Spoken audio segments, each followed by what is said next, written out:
Good morning, everybody. Hey, Meme. Hey, Jeremiah. How are you guys doing today? Good morning, good morning, good morning. Hello, hello, hello. Oh,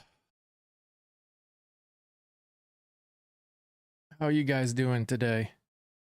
What's going on? Ugh.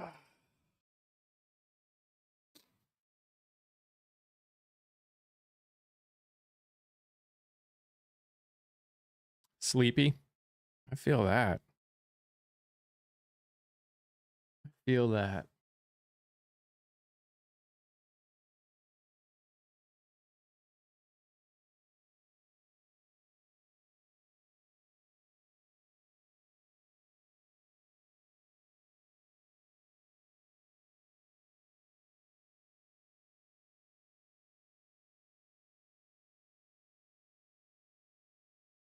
I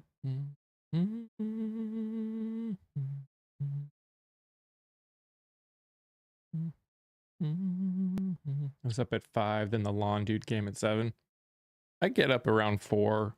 I don't get out of bed, but I get up around 4 pretty much most days at this point.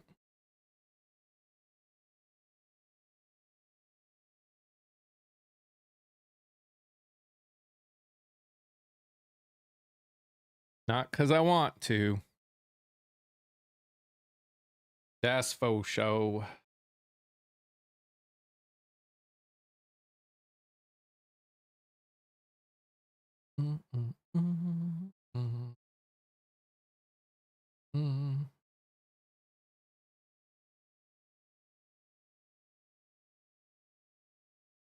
I'm not a morning person. I feel that. I feel that.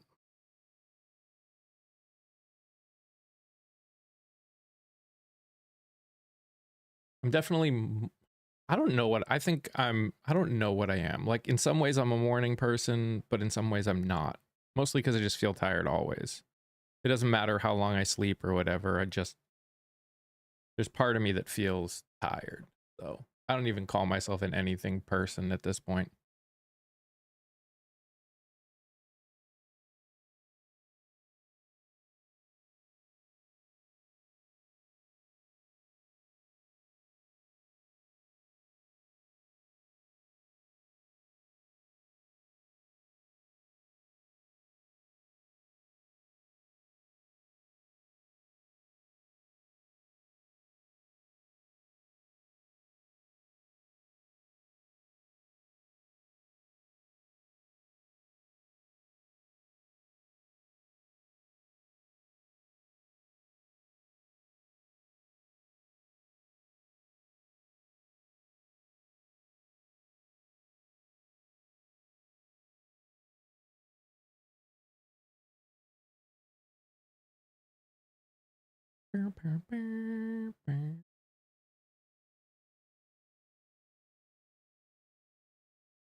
Okay. Seems like a lot of people, I don't know, maybe feel like we might be going through another wave right now of people just being tired of the same old, which I get, which is one of the reasons. Hopefully something's coming in today that once a week, or maybe part of the live, I'm not sure which. I'm gonna be doing something different, something more fun. Try and add some fun to the day.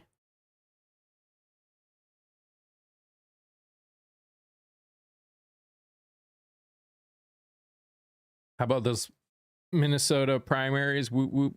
Trump lost. Heck yeah. I feel bad for Wisconsin. That was a really close race. Hopefully people will still figure out how to come together on it, but yes, Trump did lose. And you know what? I always love that. I love that for him. I just love that for him. Morning, Heather. How are you?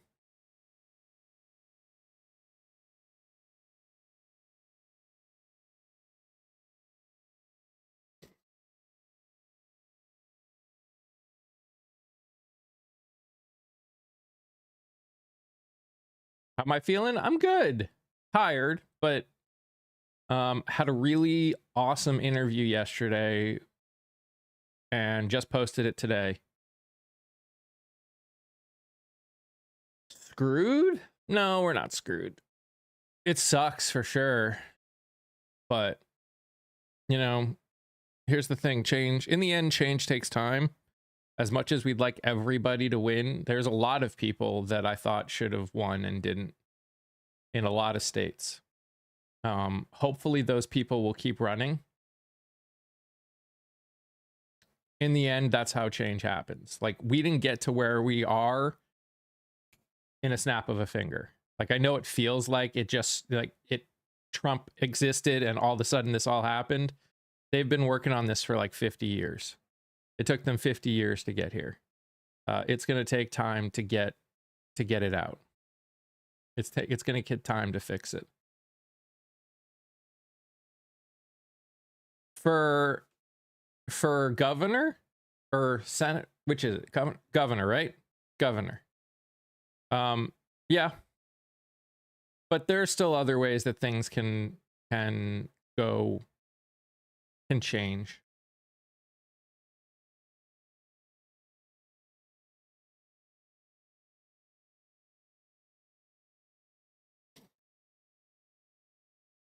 The fact is in general, you know, the country has gone from just a few progressives to many, many more in office. And actually, the fact that it was so close probably is a good thing long term for the movement. You're really disappointed. I feel you. I feel you. I was disappointed too when I saw, especially how close it was.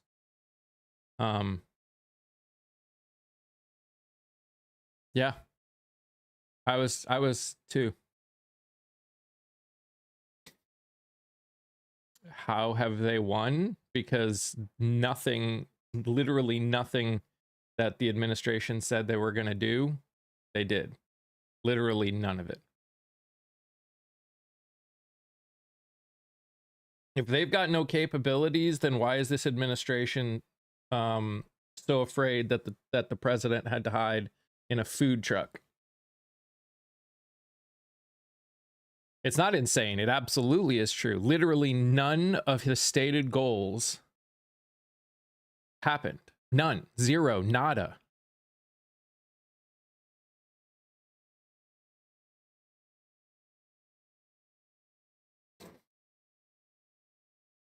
Jesus can save.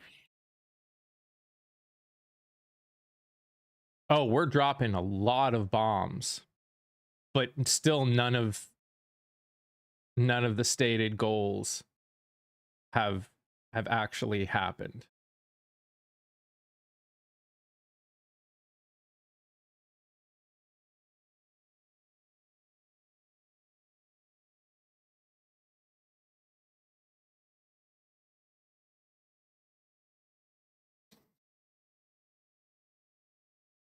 It's always worth voting.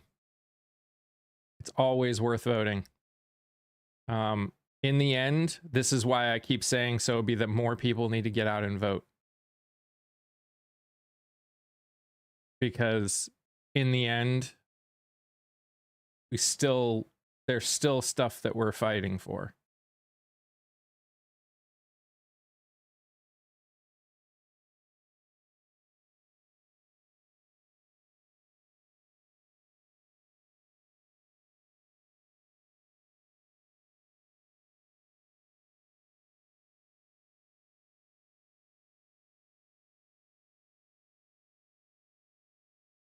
true. We've actually lost ground since the MOU.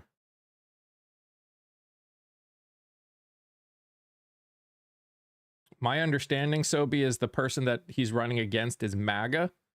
And I would argue that MAGA is worse than someone who's moderate. And again, I can't force you to vote, but no, Iran is not devastated.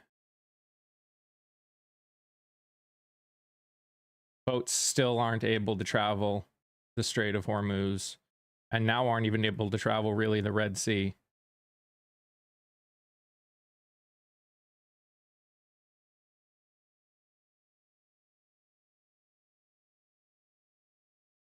Even told the president that they won't negotiate now until January 21st of 2029.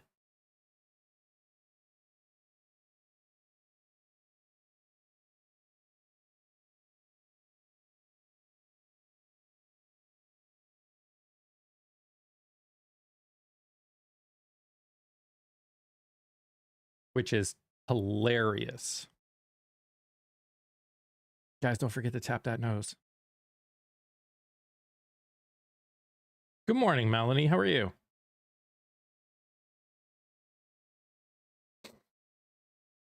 And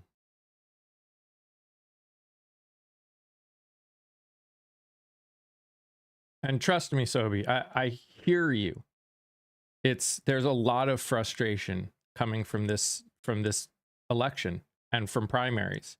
In general, we still have a very small amount of people, too small an amount of people coming out in the primaries. But to say that there's no reason to vote ignores the fact that there can be more dangerous people than even your least hated choice.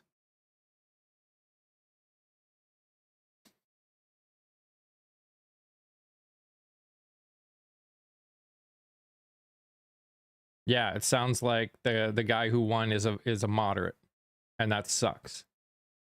It sucks. It sucks for the hope of breaking the status quo. But things are not going to get any better if a MAGA ends up being your governor.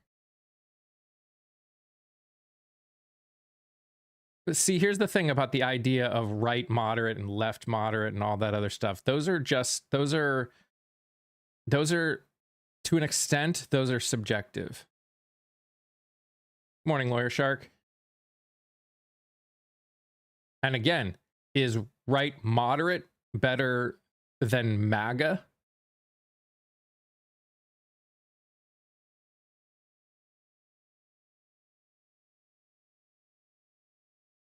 Actually, Dem fiscal policies have historically been the best for the United States. Literally,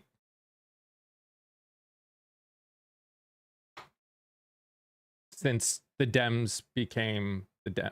Progressive policies have been better for this country than conservative policies. But, and I understand that, Sobi, and that's why I would also say give it a few days, give it some time. Do I like government-run Social Security? I think Social Security is necessary. Yes. And I think it is better having a government pool of it than private anything. Because private is greedy and lacks humanity. It's all about profit.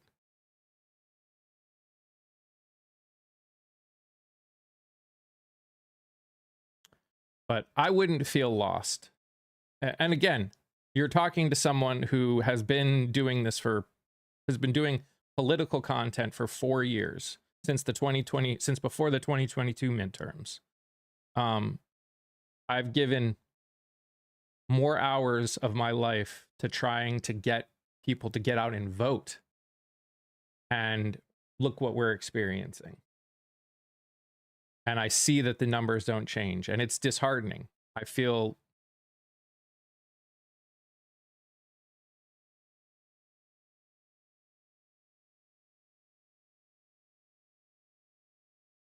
it's disheartening, and there are days where I've considered whether or not I need to keep doing it. But the fact is if we really want change, it's not going to be all wins, and we have to keep going.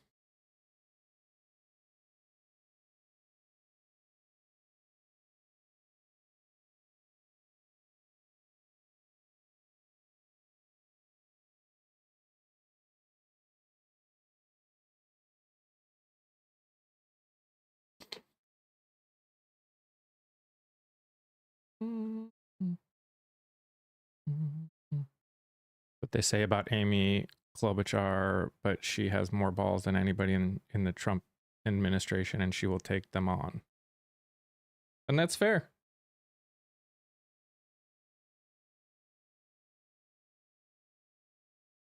Thank you, Sheila. And again, this is not to say that I'm happy about everything that's happened. In fact, I'm not happy about a lot of the things that happened. People like Scott can tell you.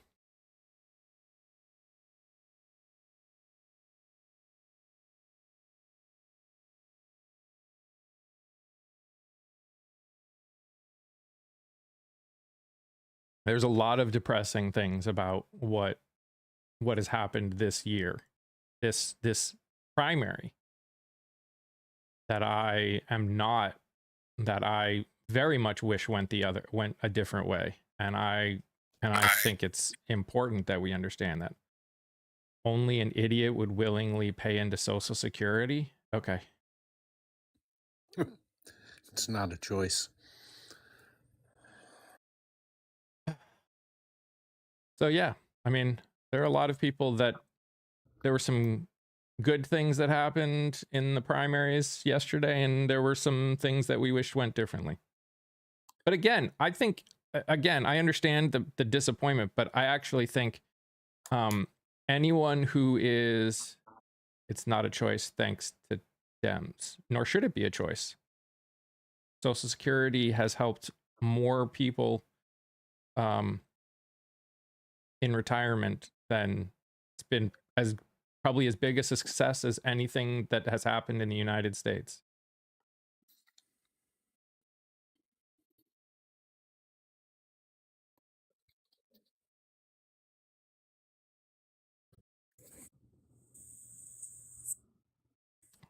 I haven't looked at the numbers. I don't blame the media. Again, here's the thing. And I don't know why we can't understand this. I think there's this idea that just everyone should have loved Hong. You have no clue what you're talking about. Oh, okay. Social Security is poverty. What?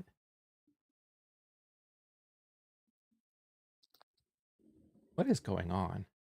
Anyways, Good morning, Mike. good morning. We need to understand that not everyone is going to like progressives. Not everyone is going to agree with progressives. For all of us that may be on the more progressive side, we may think that that's wretched. We may think that media should be unbiased. And you know what? In a perfect world, at least when it comes to giving people equal time and equal support, yeah, I would love it if all media was unbiased. But the reality is nobody is unbiased. None of us. None of us are, and we all make decisions to some extent based on our biases. And media is no different. I have some thoughts on the elections if you would like to hear them. I would love to. Okay, I've analyzed the data. There was a late break. The late deciders broke very, very heavily to Crowley over Hong in Wisconsin. That was to be expected with the emphasis on a long ago social media post, which unfortunately, folks, what you put on social media stays forever, about ending Thanksgiving, which was a silly comment that she walked back. I mean, if we are all held to our silly comments that we have made 10 years ago, and I don't know how many years ago she made this, but it's ridiculous. But I'm reading some of the comments and my head's sort of spinning. And as Mike knows, I'm not on the full DSA spectrum. No. I'm a little bit more, I'm in between moderate and them. And if you happen to be a progressive and what I call a new form of progressive, which is what we are seeing happen here, and I'm fascinated by it as a political scientist. Um, this is what I call the active progressive movement.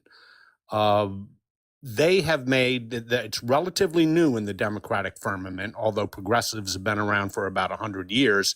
This iteration of it is relatively new, and they have made spectacular progress. If you take a look at everything as a whole, they've made spectacular progress.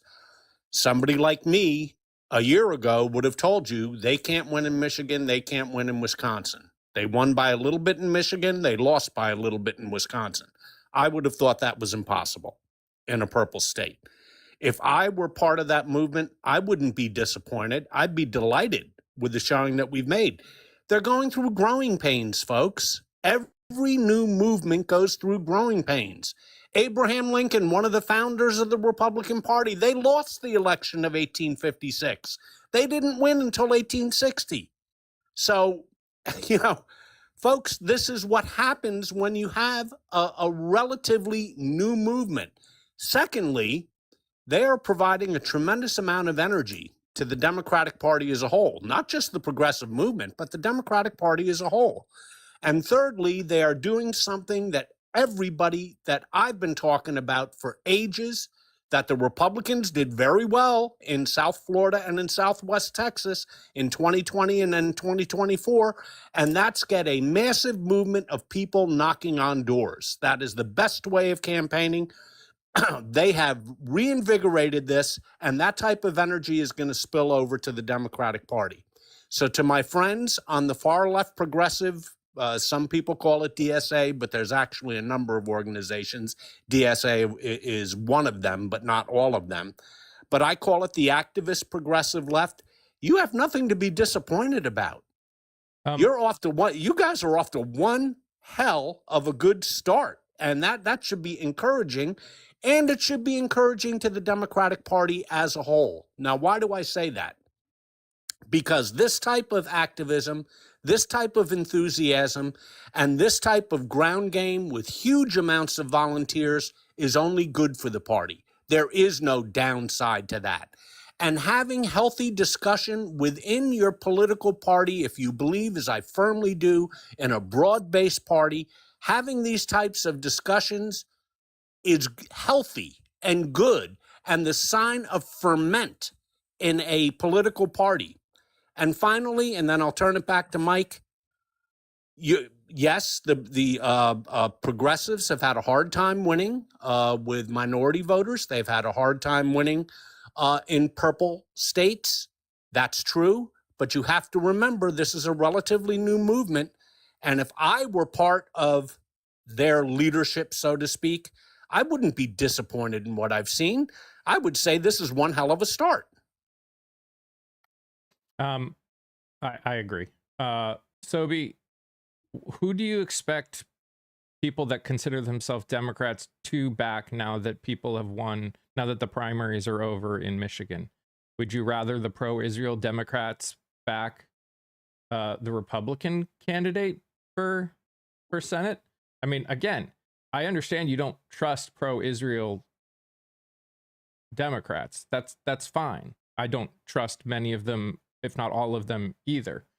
But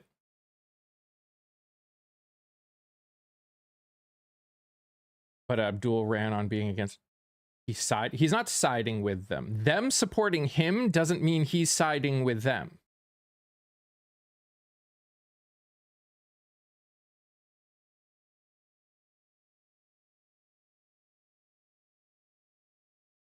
He is not pro-Israel. It seems fishy. Yeah, but here's what I'm saying. You are allowing that fear to potentially control and blind you to what's going on. Again, I'm not saying he's perfect. I don't know him other than what I've seen from him since he's been running. But there is literally nothing that I have seen from him that makes me think that he is pro anything that is going on over in the Middle East right now. If I were a if I were a pro Israel government or Democrat, I would support Abdul over the Republican candidate too. I think we're reading into it too much. That's my opinion, but Good point, Bonnie. Good point. shut up. Abdul is pro Michigan, and that's the office he's running for. Very good point. Okay, well, there's another one I wanted to say. You can't win with abolished police. Here's the thing. Here's the thing when it comes to progressives right now. So obviously, not like a million didn't win, but many did. These DSAs or just very progressive people. You've got 2, 4 years, 6 years to start showing what you stand for. You've got years now to start fighting against this fear that so many in the Republican Party and even centrist Democrats are trying to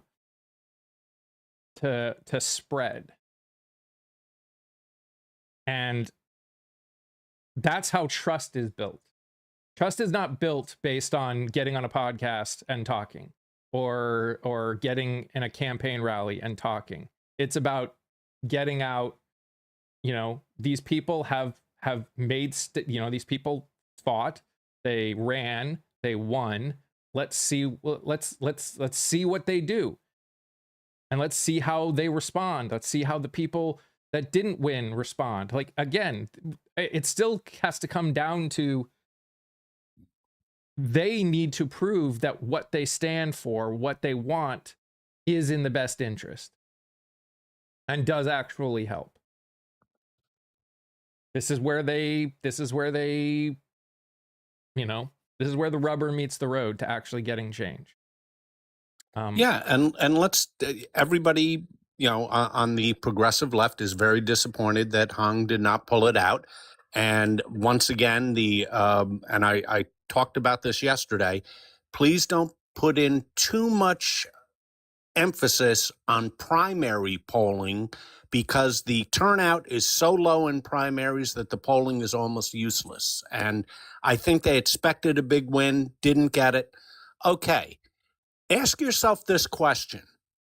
A year and a half ago, do you think Hong would come within half a point of winning? Did you really think that?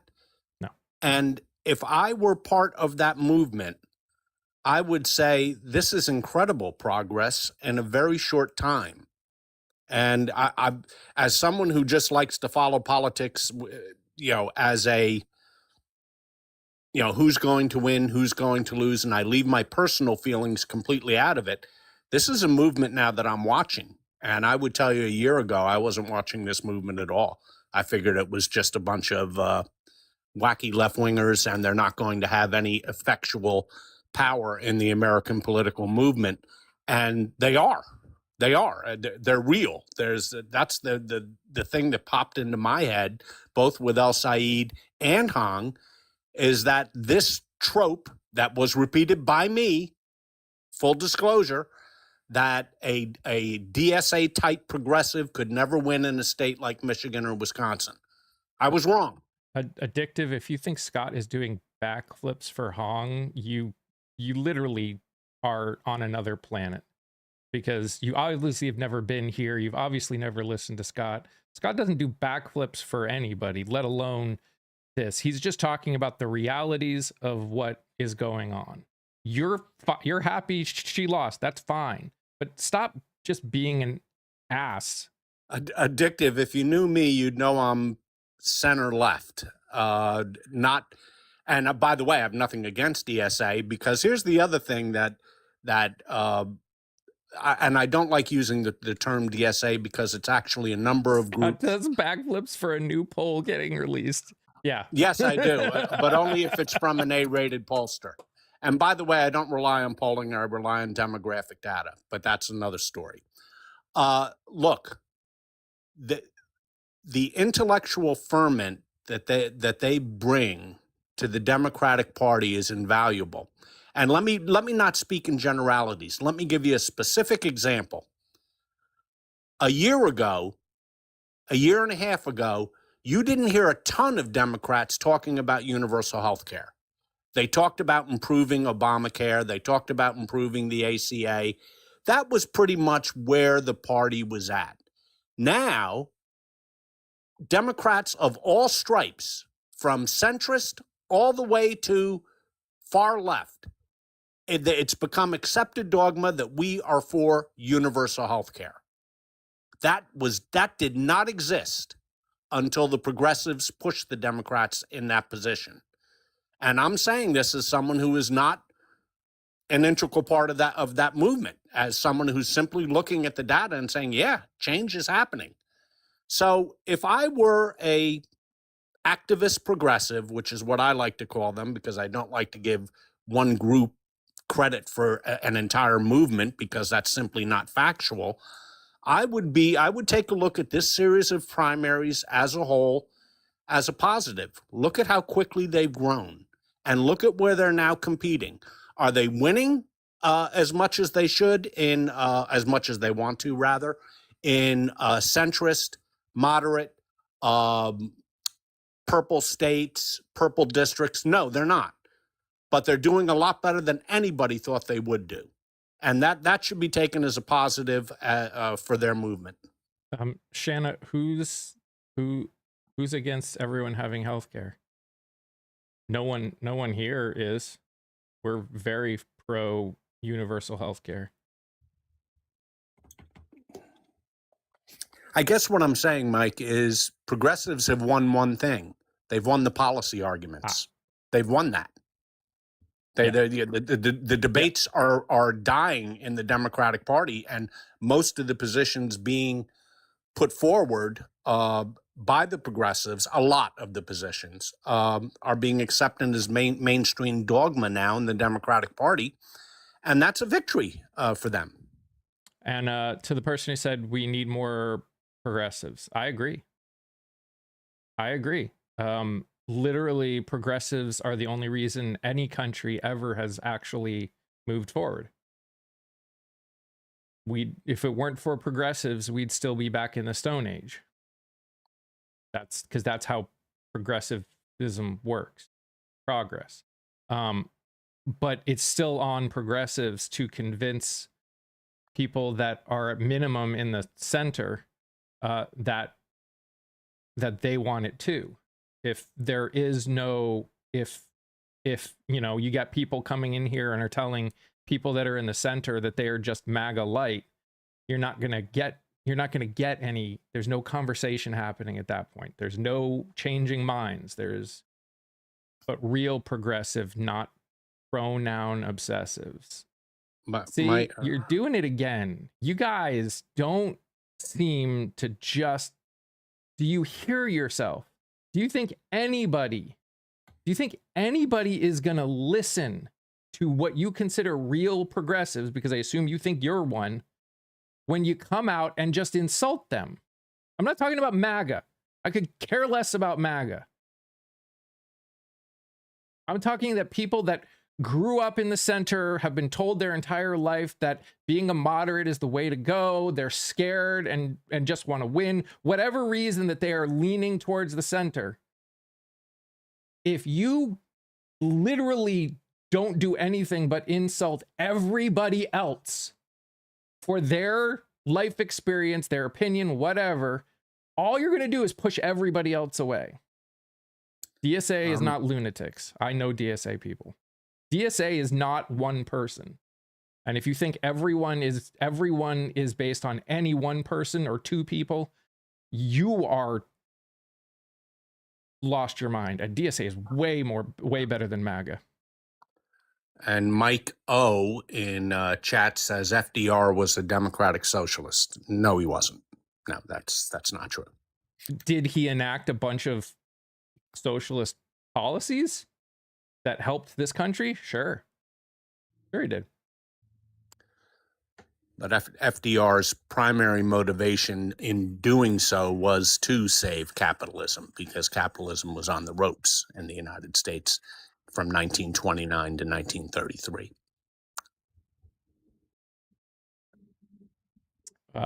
Addictive, you're saying the dumbest shit, so I don't know. Like, if saying dumb shit is your bar, then no one should be listening to you either. So what are we doing here? Again, we're a capitalist society. No, capitalism is a form of is an economic policy of this country. Society cannot be an economic policy. Just want to make sure you understand that. We can change our economic policy like at a snap. That has nothing to do with America. You mute everyone that disagrees with you. No, I mute people that don't align with the rules and requirements of being a part of this live. That's different. If you're getting muted, chances are you're not someone that I would want to have a conversation with. And in some of the other elections last night, you saw a very progressive, if not quite DSA candidate win in Minnesota. And Flanagan won by a decent amount. And you also saw the Democratic Party getting younger. Larson will lose his seat now to Luke Brannan, which was a bit of an upset there.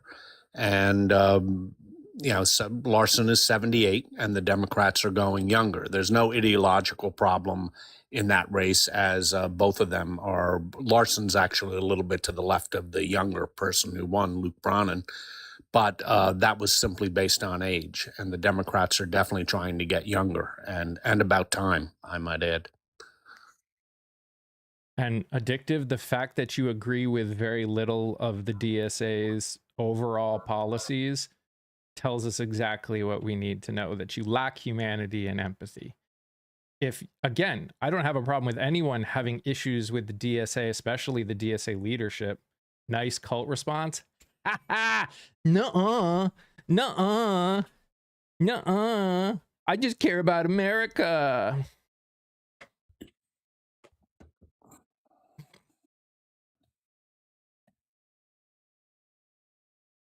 Mm-hmm. Okay. Hey, Vaughn. Thank you, Aaron.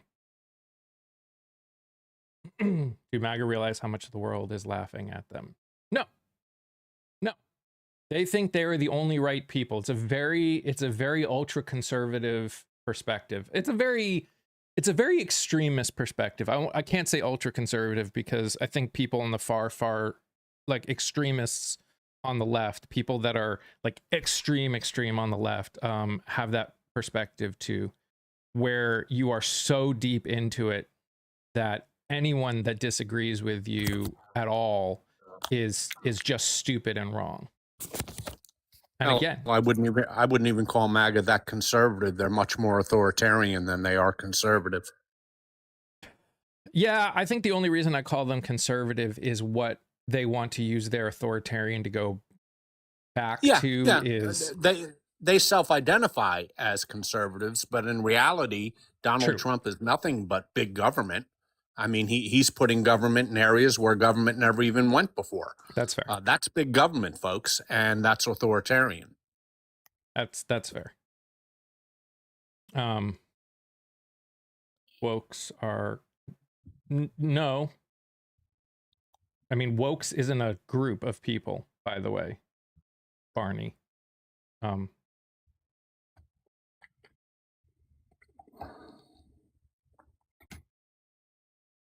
U.S. conservatism is authoritarian. I mean, it's definitely become that way. You win, sure. But again, it's the same idea as what people see as social. Like the party, the 1930s German party, was capitalist and authoritarian. Like if you actually look at what they did, they started out as actually super capitalist and converted into authoritarian. There was no socialism at all. Woke, again, woke is not anything. No one, my gosh. Wow. I don't even know. Barney, what does woke mean? Could you define it for me? I'm a little bit curious. Why does it hurt your brain with understanding that people can identify as any gender they want? Why do you even care? It doesn't hurt you. Correct. You win. The first people that the schmaltzy party went after were the socialists and the communists. Yep. Yeah, especially the communists. They were the first.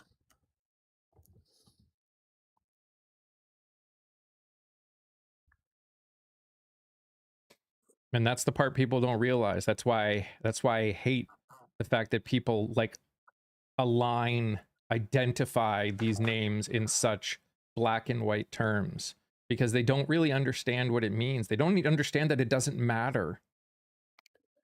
Yeah, people get hung up, again, talking about the 1930s Germany. People get hung up with the fact that they were called the National Socialist Workers' Party. Well, if you take a look at just about every political party in Europe, they would throw in the word socialist. It had a different connotation in that time frame. It had to do with working class voters. That's what it had to do with. The key word in the National Socialist, which had a very right-wing connotation, was the word nationalist. And in fact, the original version of the Yahtzee party was the Workers' Socialist Party. There was no nationalist put in front of it, because before Adolf and his gang took over the party in around 1922, 23, they were a different party than what Adolf turned them into, Yeah. which was a fanatical right-wing party. And Cody, it technically wasn't propaganda per se. So when that party stated, so the people that started the party were socialists. They had the 25 points. That's what they wanted. And as and you know, the mustache man was a part of it. What ended up happening was, as he started gaining power and started trying to do things, there started becoming a separation between the people that started the party and him. The person who literally started it and believed it ended up being one of the first people in Dachau, lost his life there. The other brother who helped start it, ran away from him because he knew what was going to happen. So it wasn't propaganda per se. They knew socialism and authoritarians like the mustache man knew that socialism, communism were very popular right now, and they used being part of that party as a way to get enough support. Although again, you actually look at what happened, he didn't actually get as much support as people thought. He was literally the right-wing part of the party helped get him in power, or of the country helped get him in power, because they thought they could control him. Well, in the elections of 1928, they actually lost ground to about 4% of the Reichstag, and it took the Great Depression to make them a viable party, because Germany would lay in ruins as a result of the Great Depression. If it weren't for the Great Depression, there wouldn't have been an Adolf. Right and left are terms so outdated. And again, I don't mind them as general terms, because yeah, there's progressive and conservative. I don't mind on general. My problem is when we identify them with such a chokehold and a finite description that we literally start ignoring any nuance in any person. And yes, I understand that certain things there is no nuance to. There really isn't. Someone's life, there's not a nuance to it. But people are people, and nobody is the same. So to say that everyone who who registers with the Democratic Party is exactly the same is ignorant. Just like everyone who registers with the Republican Party. Do I trust anyone that registers with the Republican Party right now? No. Because I know identity politics is so strong that wokes aren't a group of people, Barney. This is the last time I'm going to say it. If you keep saying this bullshit, you aren't going to be here anymore.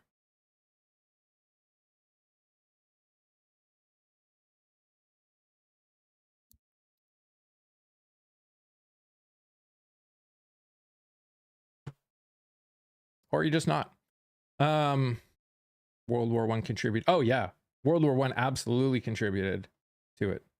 And the Treaty of Versailles also contributed to it. Yeah, it was the Treaty of Versailles was just asking for trouble. You couldn't bankrupt a nation that was already in economic distress and not expect fanatical results. And the two largest parties in post Weimar Germany quickly became the communists and the fascists, the far right and the far left.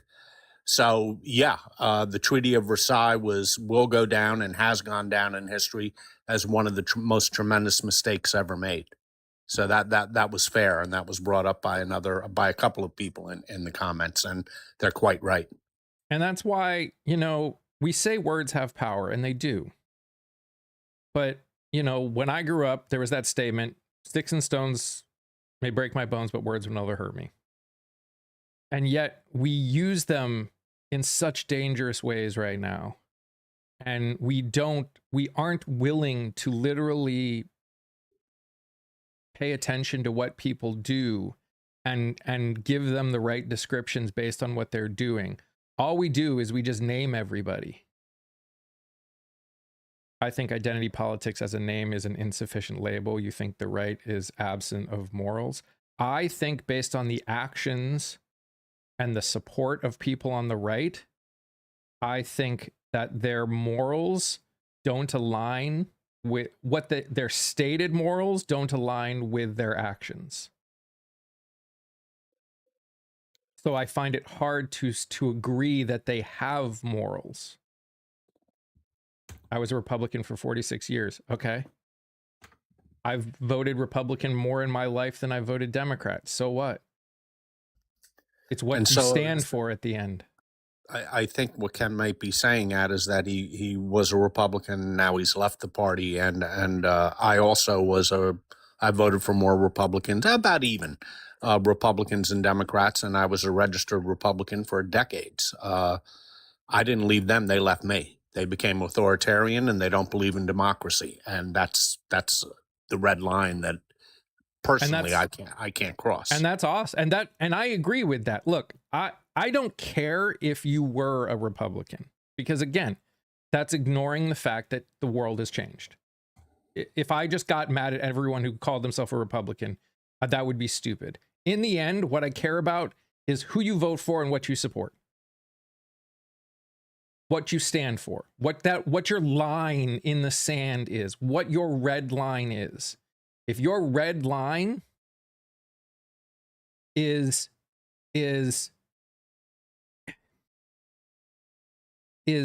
the idea, what you have been taught the idea of Christianity is over the life of human beings, that's a line that I cannot support. And this is someone who's grown up in the church, been a part of it for 47 years. My line is that all people, no matter your race, religion, gender, or identity, deserve rights, respect, dignity, and safety. That is my line. I don't care what, you can say any word you want of who you are and what you stand for. But if you vote actively for this administration, if you support actively and defend this administration and all the absolutely wretched things that they are doing, you do not even align with my fundamentals. No, I'm not saying if a person is a Republican, I have no respect for them. No, that is not what I'm saying. Who you vote for and who you support and how you whether or not you're willing to hold people accountable, no matter what party they are in. That means more to me when it comes to respect than what corporation you decide to register with. Go back to school. Okay. Our Army Dog says all bullshit.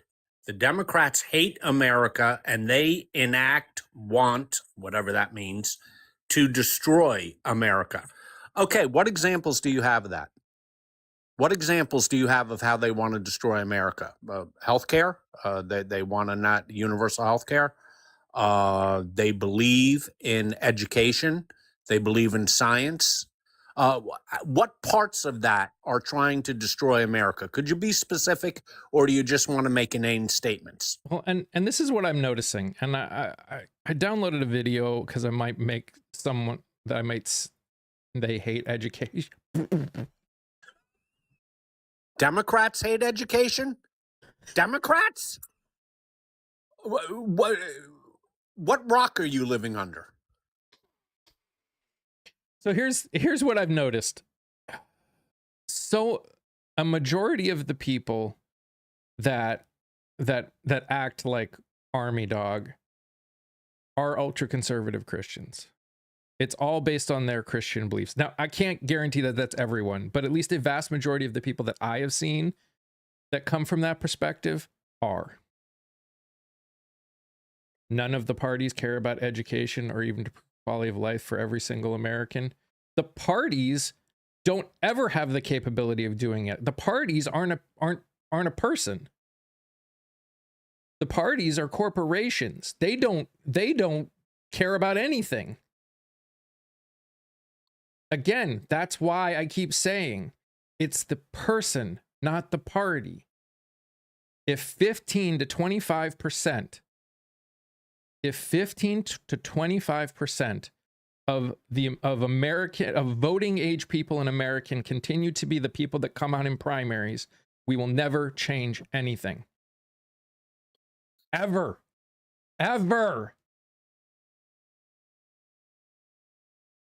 People, we always talk about how we hate to have the lesser of two evils as a choice. I hate it too. I hate when my choice in the primaries didn't win and I feel like I'm voting for someone I didn't like. Well, only 15 to 25% of the people came out. And again, what if 100% of voters came out and the person who was in the center was the one that won?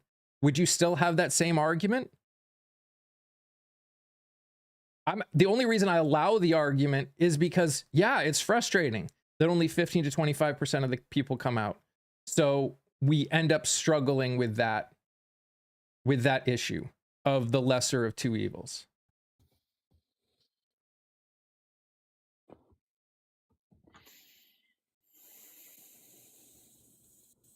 Parties aren't just vehicles, it matters who drives them.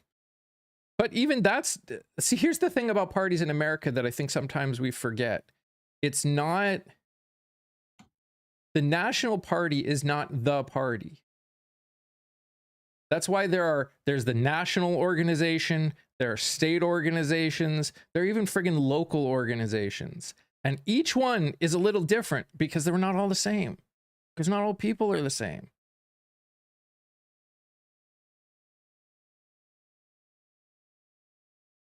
I hear what you're saying, and it's true. I don't like the person who's leading the National Party right now. I think he's an idiot. They can put their thumb on the scale to an extent, sure. Snidely, you don't even know what that means. Please don't use words you don't know what they mean. The fact that you're even saying that out loud shows you literally lack the understanding of what things mean.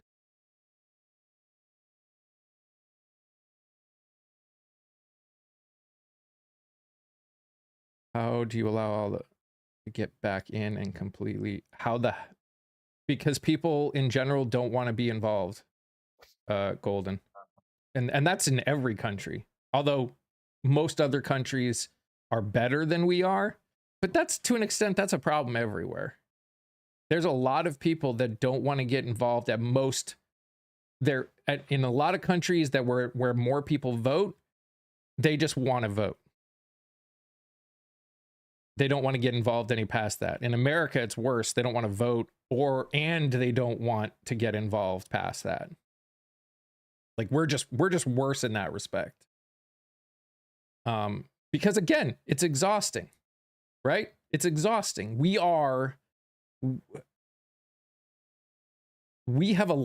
as voters have allowed it to get to this point. And the amount of work that it's going to take to fix it is exhausting. It's daunting. It makes everyone want to put their head in the sand. It makes me want to. I've been doing this for 4 years, and Scott can tell you, because he's been around for a good chunk of it, I have been preaching the need for people to get out and vote in the primaries.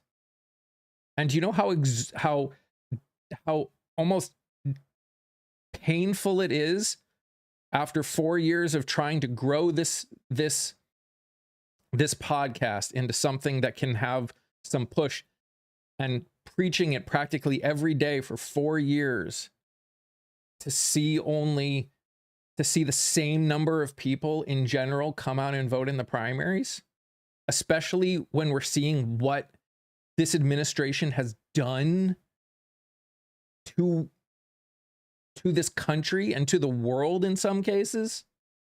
It's painfully exhausting. And there are days where I wonder if it's worth it. But when it comes down to it, it took 50 years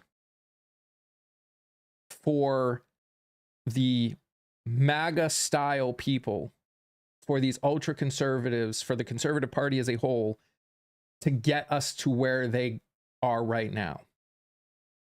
We cannot snap fingers and get back. We can't. It's not possible to fix what took 50 years to create in a year or 4 years even. It's going to take a decade or more to fix what's been broken. Because when you are someone, especially when you are older and you've grown up in a society that has taught you, this means X, Y, and Z. This is everyone's. This is what it means to be a man. This is what it means to be a woman. This is, all of these horrible things that have gotten our society to where it is.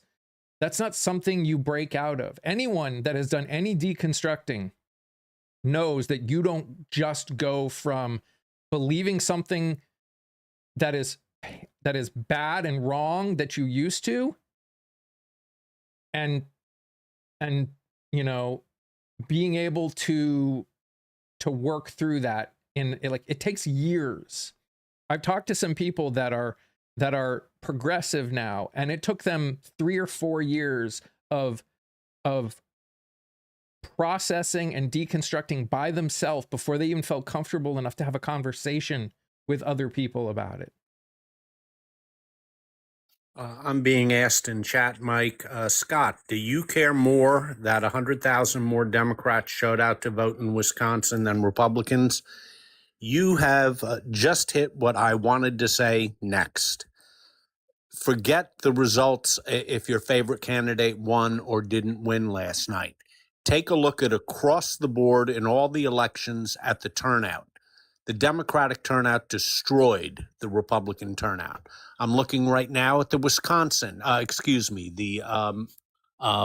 Minnesota Senate race. We have, let's see, 4, 5, 6, 7, almost 710,000 votes for the Democrats in the primary, and you have about 400,000 in the Republican primary. That is astronomical in a state as close as Minnesota. Yes, there are more Democrats than Republicans in Minnesota, but not by much, and certainly not by that amount. So you're seeing a much higher Democratic turnout. That is, if I were the Republicans, that would be the takeaway of all the elections last night that would worry me the most. And we can keep going on, but now that we've been live for about an hour and we've got a good amount of people in here, I wanna talk quick about the episode that I just posted yesterday. So we talk about changing things, right, on this channel a lot, and how we need to. I made a video yesterday talking about how we need to be the change. So I interviewed a young woman. Her name was Lawson Grayson. She's an actor, director, producer in LA.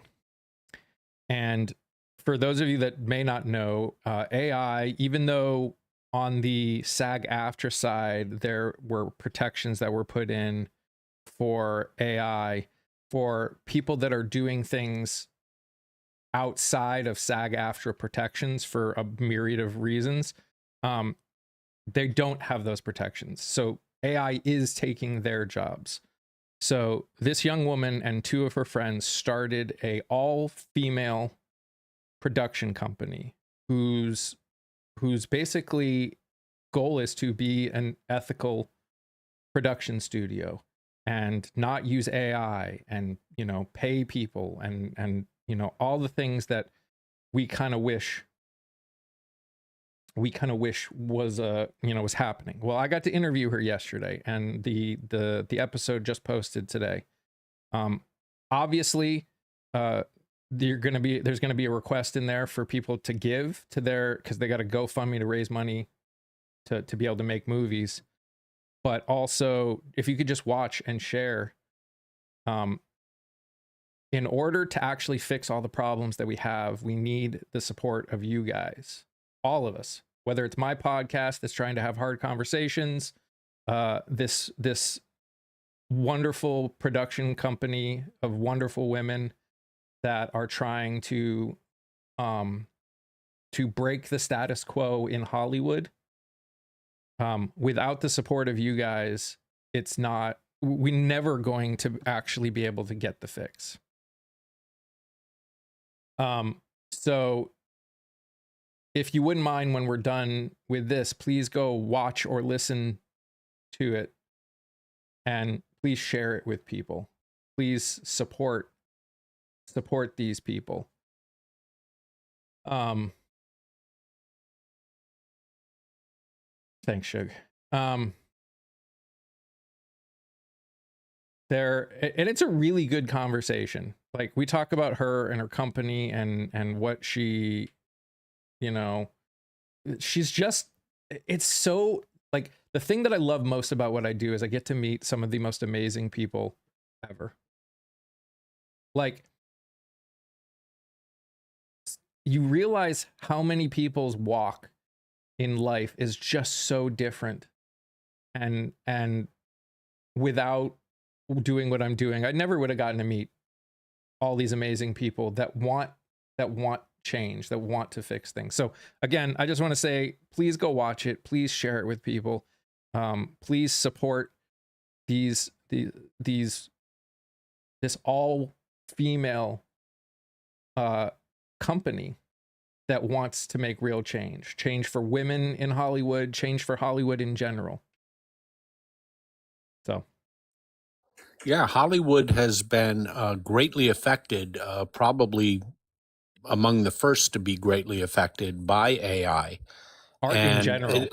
yeah, art in general. Quite right, Mike. And this is a microcosm of a movement that's going to be growing and will have great political implications, both in 2026 and most especially in 2028, by the time AI is up and running fully, when the dangers become more apparent.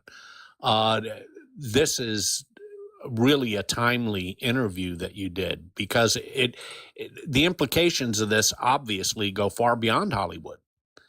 And Hollywood is just the beginning of this.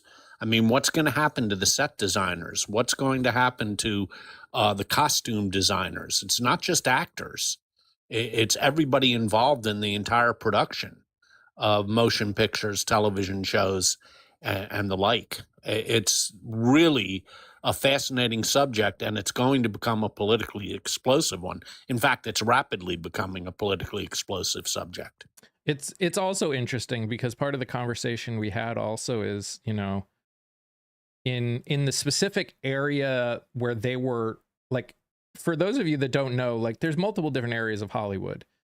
One of them you do because it's a survival, and one of them you do because you hope to kind of break out. So like movies and TV shows are like the breakout stuff, and these things called micro dramas have become huge in Hollywood, and those are how so many people used to just pay the bills to survive. And that's where AI has really hit a lot of people in Hollywood right now.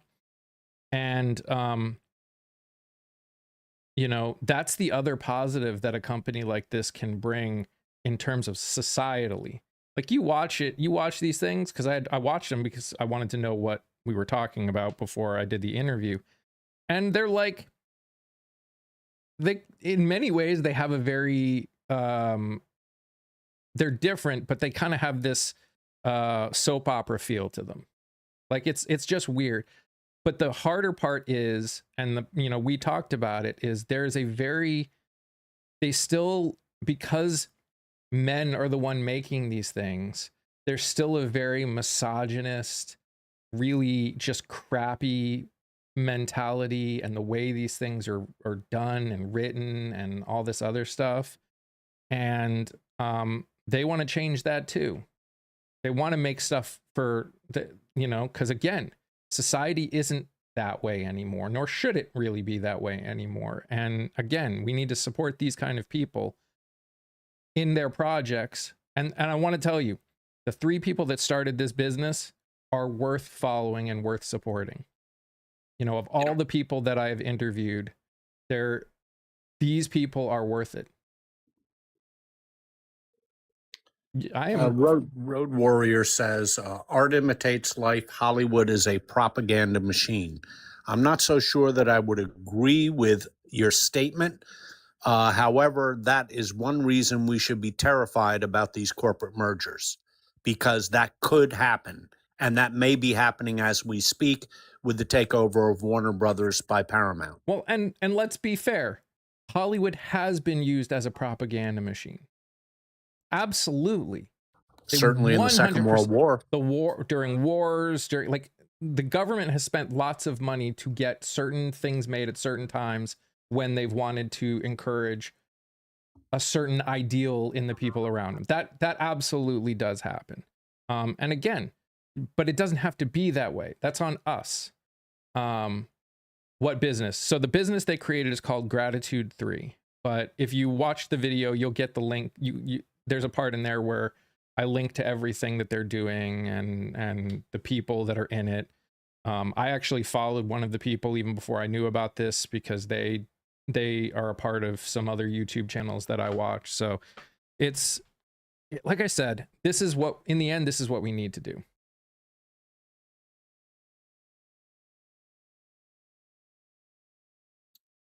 Yeah, Dorito, you're right. Politics does matter, because politics will have a lot to do with this. I mean, this is the beginning of a pretty large struggle that I don't think is completely understood yet.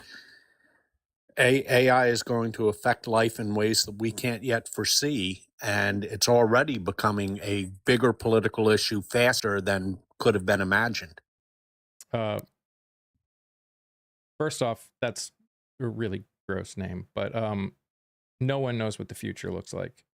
Do you know how many times people have said what the future was going to look like, and they've been wrong, like, pretty much every day for the last 6,000 years? Anyone that thinks they know what the future holds is lying to you. Neoliberal establishment is slowly waning. Sure it is. Absolutely is. In the end, what will it look like? It depends on us. It depends on us. What are we, as voters, as citizens, as humans, willing to allow to keep happening? This is why I say conversation is more important than ever. Because in the end, and for all the people that feel, I've said this before, for all the people that feel disheartened by what's going on, I guarantee if you were a fly on the wall during the civil rights movement,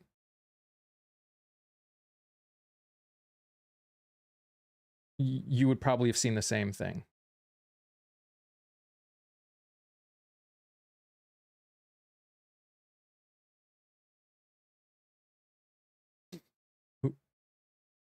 Okay.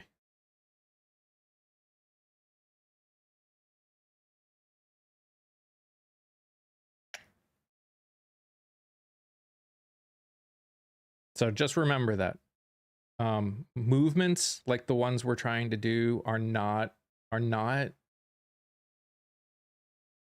there will probably be more days that we feel like things aren't happening than we feel like things are, and then all of a sudden things will happen.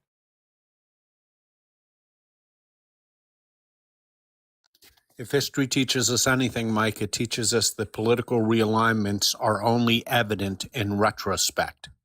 You don't realize it while it's happening. Mm-hmm. That's true too.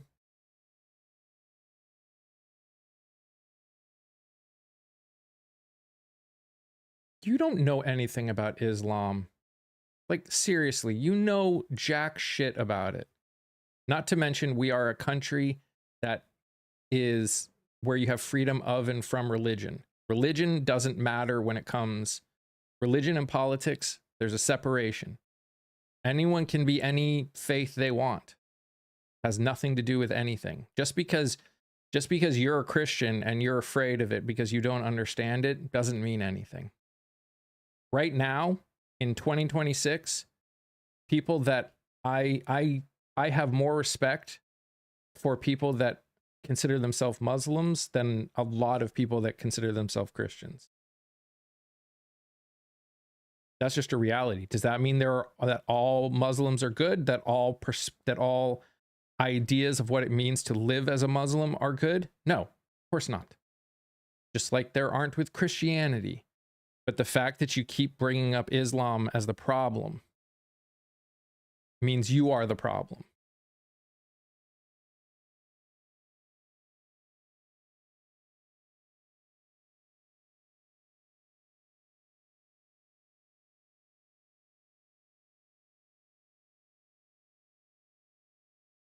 And that's just a reality.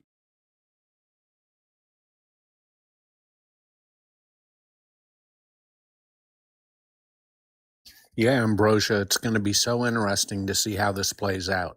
It's playing out in Hollywood now. It's going to be playing out nationwide in a lot of different industries within the next 2 to 3 years. Iran is not in shambles.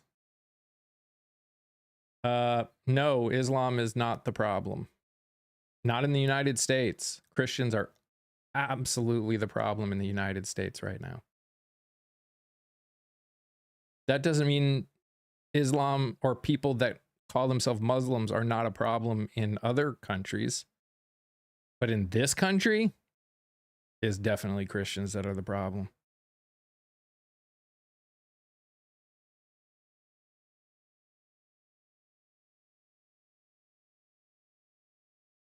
Does that mean that there could never come a day when people that call themselves Muslims aren't also a problem? Of course that can happen. But when Christians call Muslims the problem, and the only reason they're calling it that is because they think that we should and are a Christian nation, that makes Christians the problem.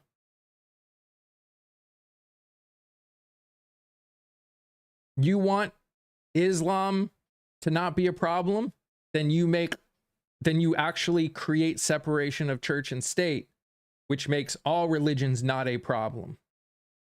As long as Christians attempt to make this a Christian nation and fight to make separation of church and state not actually exist, Christians are the problem.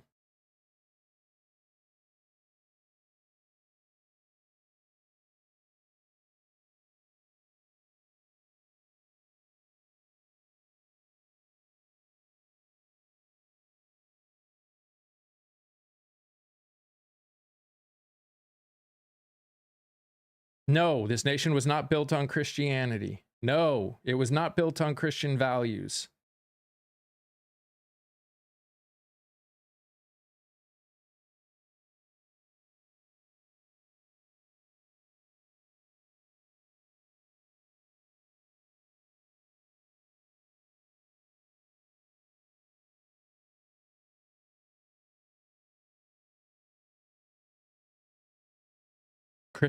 By Christian values, you mean putting pedos into office, or felons into office, or grapists into office? Those values, those are the values that you as Christians say created this country. I mean, I guess that's technically true then, but no. Not to mention $2.2 billion in graft into the year 2025 alone, $9 billion in shorting the oil markets. God only knows who got that money, but I think we can guess. Those don't sound like Christian values to me. And again, you know, there is an argument, and obviously as someone who grew up learning a different form of Christianity, I guess, they argue that those are Christian values. The fact is Christians tried to argue that slavery was biblically acceptable.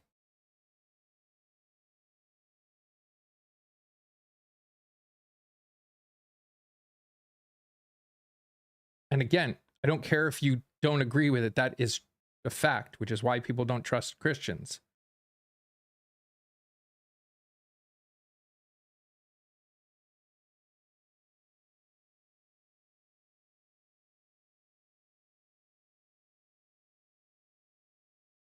When Jesus comes back, he'll punish America. Okay. Look forward to having that conversation with him. I'm lost? Okay.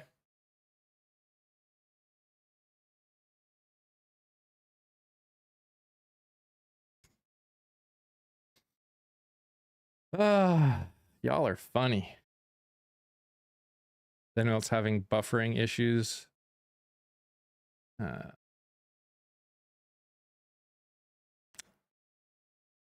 Never a dull moment.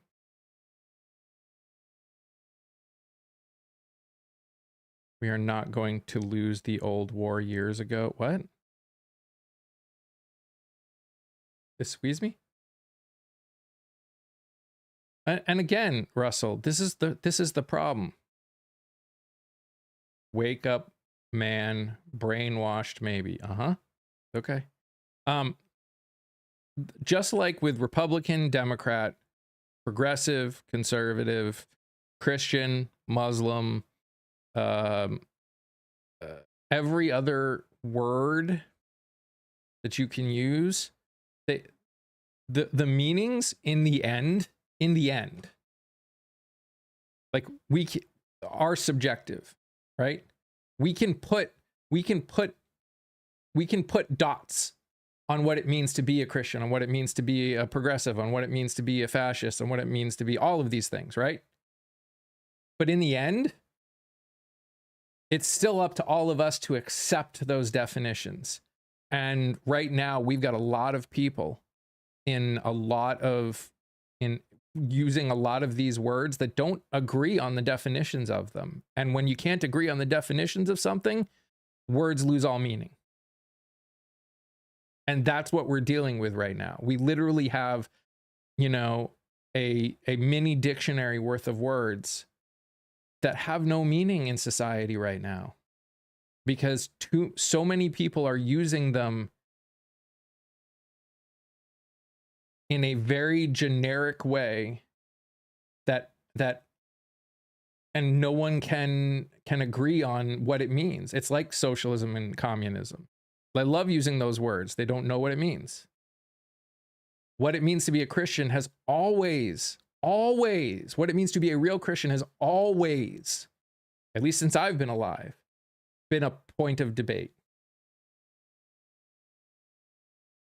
Which is why when I have this conversation, it's not to tell you that you're not a Christian.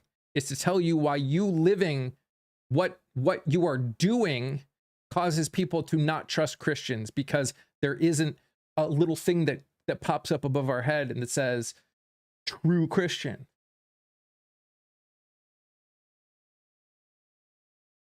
Tapper, you don't know what a communist is, and there is no communist party, at least not in power in the United States.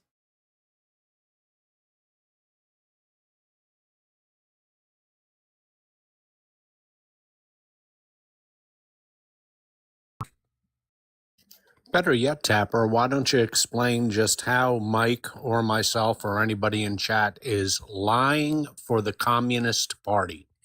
That's an interesting one. Could you explain? Shell, religion by its very nature doesn't do that. It is a problem with religion because a lot of people,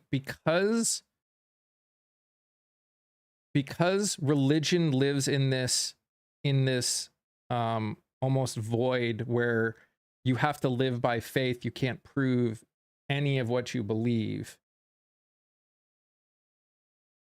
There's a great desire by people that do believe to want everything to be black and white.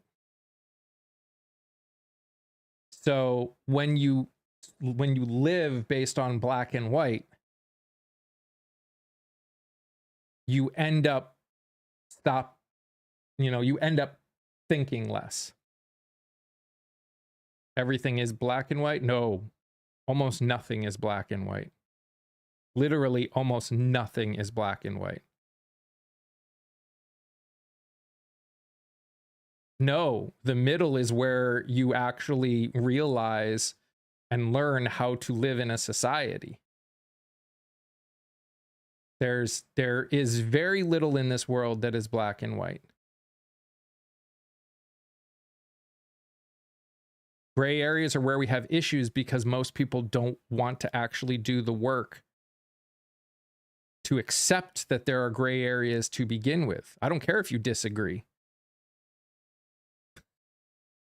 You disagreeing with it doesn't make it less true.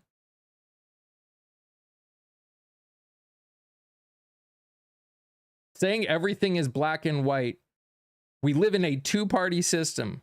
To say everyone in this country who votes on the left is a Democrat is a lie. Just like saying everyone who votes for, on the right is a Republican is a lie, or is MAGA is a lie, or is anything. To say that everyone in the Democratic side or on the left agrees is a lie. To say that two people that are willing to vote for a Democrat actually agree on everything is a lie.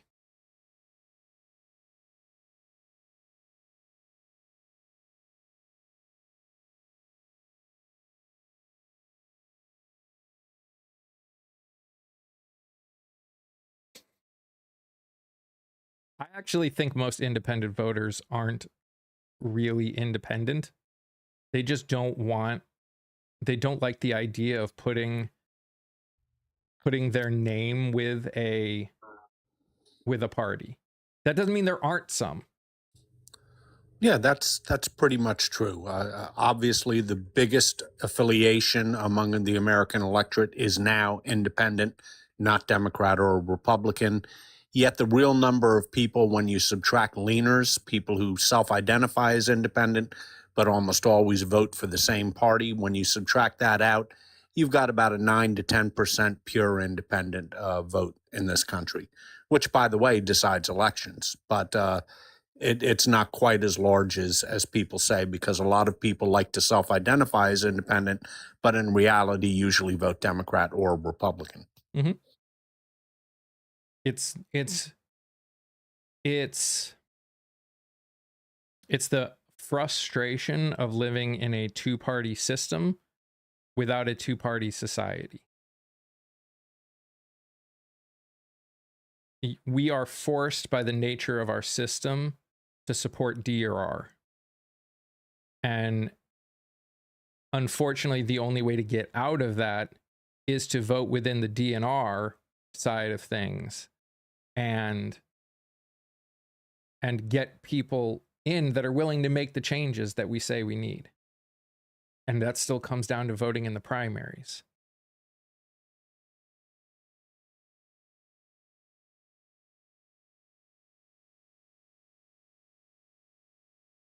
In the end, being a quote unquote member of a party doesn't really mean anything in the general election.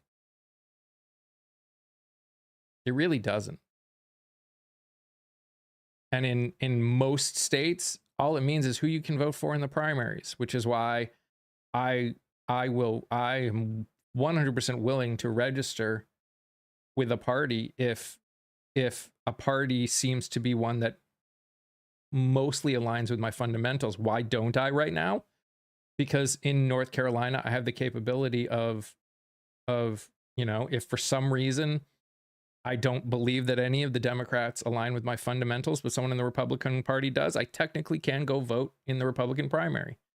I probably won't, not for a long time, not until something massive changes. I don't see that happening, but I'm open to it. I'm open to it. And if I see where, because of the way they're doing things, I have to register with a party, I will. Because the fact is the parties do try and make it harder for their people to be primaried or for progressives to get in. But they do get in a lot of places. But what does the right person mean to you, JJ? That's the question. What does the right person look like to you? Well, that's an interesting point that JJ makes. And as a intellectual exercise, I would agree with his point. But my question to you, JJ, is what happened to the moderate Republicans? Are there any moderate Republicans left, or have they all been chased out of the party? Or have they all or voluntarily left or, the party? Or ignored their supposed morals and just supported so they didn't get voted out? Which Massey did for a while. And it finally became too much, and now he's gone. Yeah.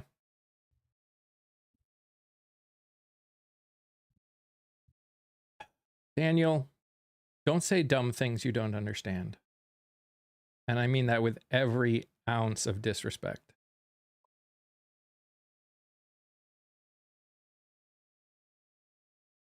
Communist has tank for hold. Behold. I don't quite know what that means. Even less. No, they haven't. You don't know what communism is. You are just parroting what idiot people in office have said. Stop using words you don't understand. Yeah, I know. I feel bad, right? That person is coaching probably kids.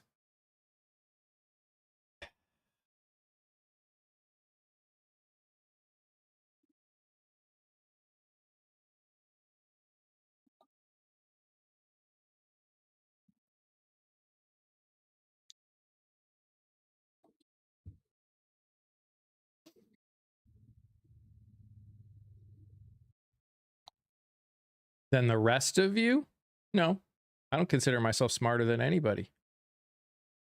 That doesn't mean I don't know what I'm talking about, though.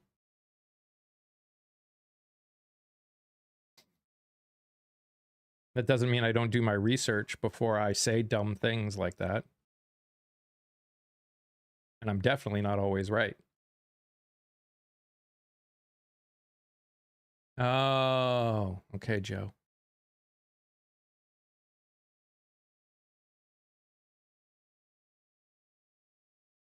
Sure, Jelly.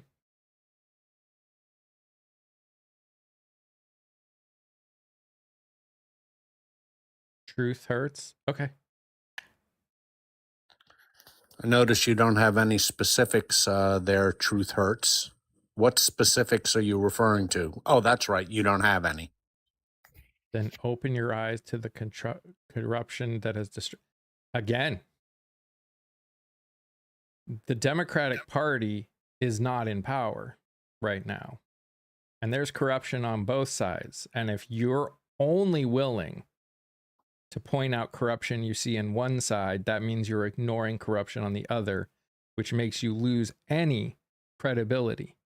I point out corruption on both sides. I don't care. It is in Minnesota. Again, the fact that you are only bringing up Minnesota means you are ignoring every other bit of corruption that has been shown by the right in red states, by the people in charge of our country right now. Yeah, Daryl, I might remind you that the Republicans control the Supreme Court. They control the White House. They control the Senate. They control the House. They control the majority of the governorships, and they control the majority of the House state legislatures. So just what corruption are you referring to?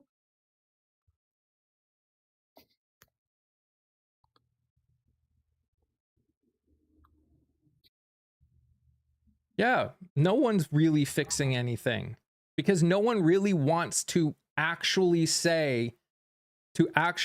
accept what the problems are and do anything about the underlying issues. Basically, our government has put band-aids on everything. Mamdani is doing things. You're right, he is doing things. But I'm talking about bigger picture.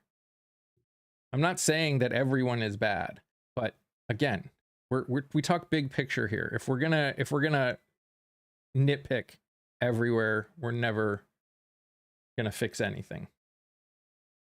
As a whole, in this country, a majority of our leaders have ignored the actual underlying things that have caused the problems. See, Daryl, you don't care. You're not even willing to acknowledge that there are corrupt people on your side. All you do is deflect and say dumb things.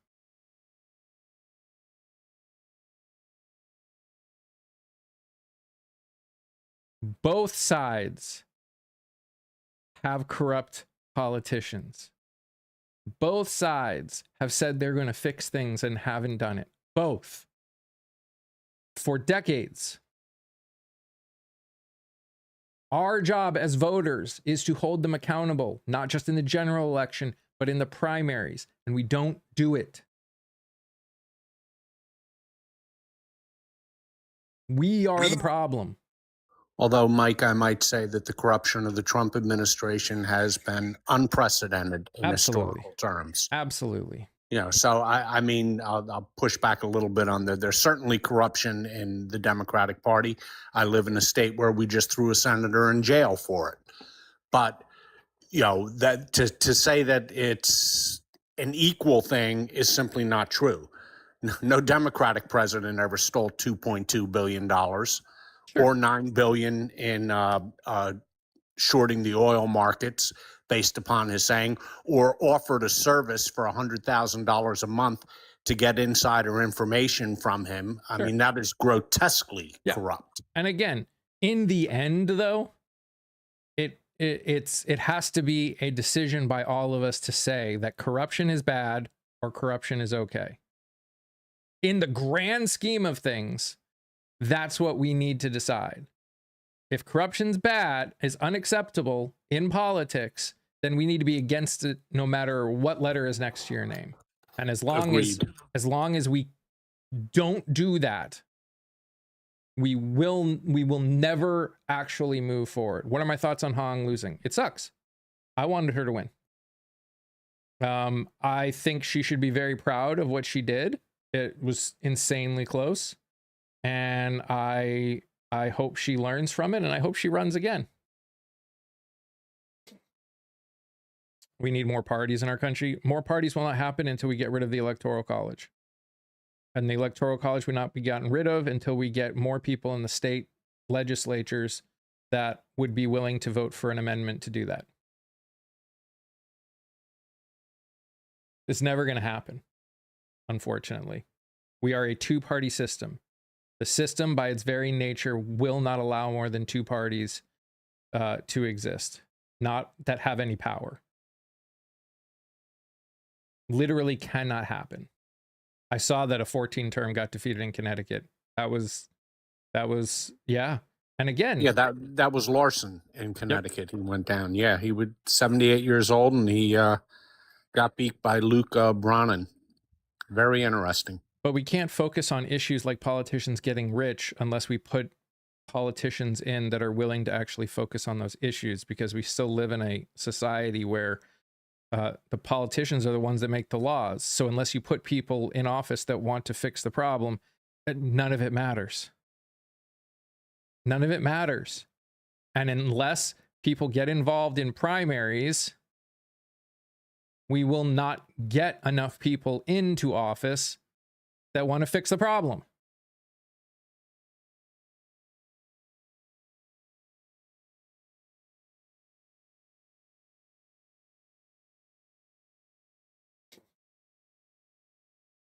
I hope everybody is starting to learn who their state representatives are and starting to make the change there, because really, we can change our entire country if we focus more on our state politics than we do our federal. That doesn't mean don't focus on it at all. But if we really want to make change and not have to worry about our federal government,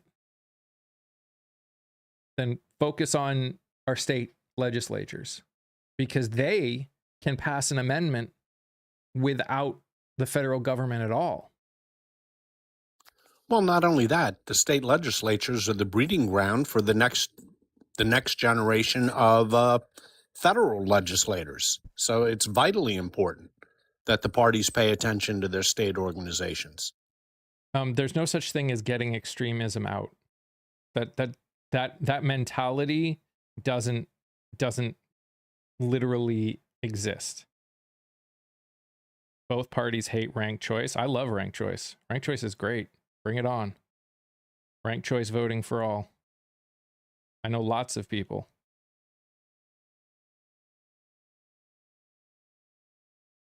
I don't support any party or political group. I support the people and what they stand for. America has absolutely lost the second they went in. But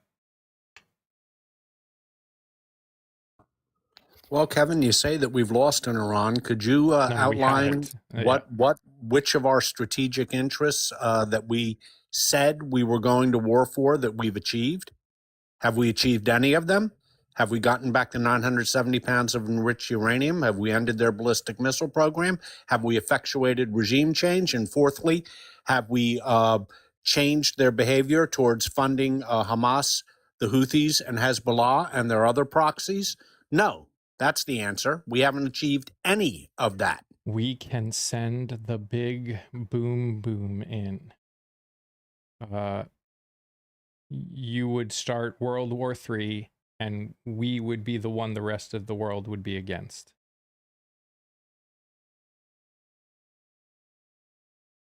Like, you want to align the rest of the world against the United States, that would do it. And besides, nobody's talking about using nuclear weapons in Iran. Oh, for Christ's sake. And Kevin, we don't have the control of the strait.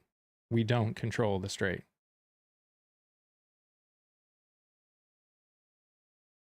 Like, we don't at all.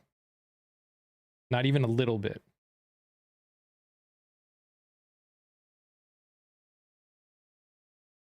Sure, there are centrist Democrats that don't like ranked choice voting. That doesn't mean all don't like it.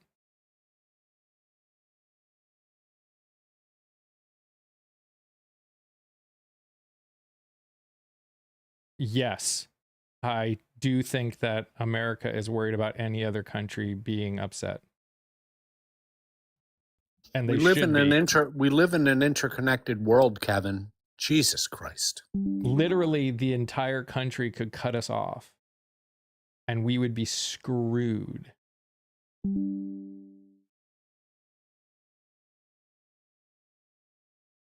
The globe could cut us off, has more ships than the rest of the world combined. Doesn't matter. Literally doesn't matter.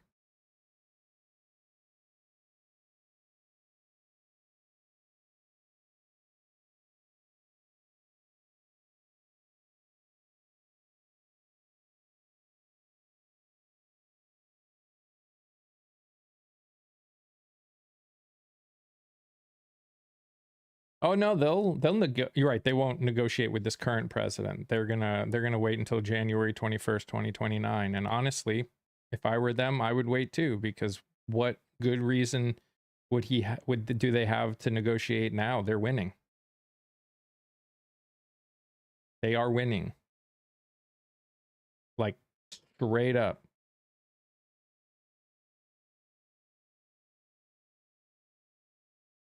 Disagree. All countries together could absolutely defeat America. That your exceptionalism is wild today. Our current administration can't be trusted either, June. I don't get your point. And the comment that the United States is completely self-sustainable is simply not correct. Nope. We are part of an interconnected world order that, by the way, has benefited us very, very well since 1945. Again, why do you think that that me not agreeing with what this administration is doing, me not agreeing with spending American lives, American money, while America is suffering, is something that we should be doing right now, means I hate America?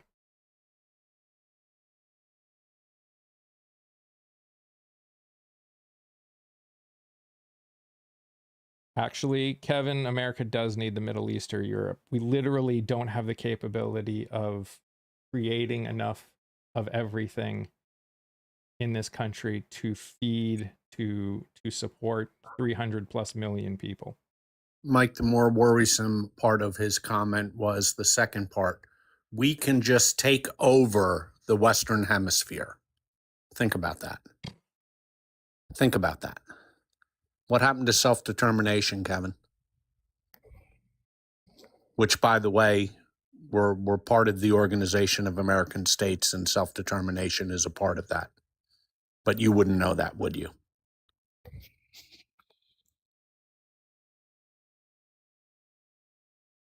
Right. He's not afraid. He just has surface to air missile launchers, and he's just hiding in food trucks.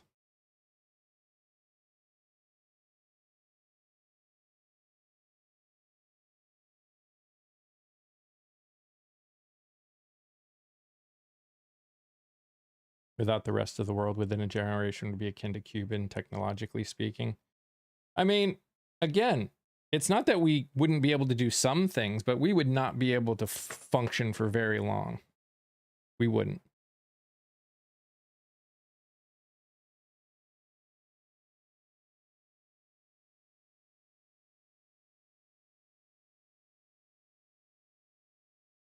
Have you talked about flock, axon?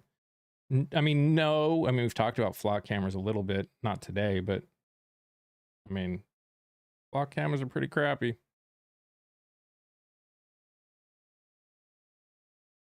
Yeah, especially with the 40 trillion in debt that we've got. Like, we literally could not survive without the rest of the globe. It would be impossible.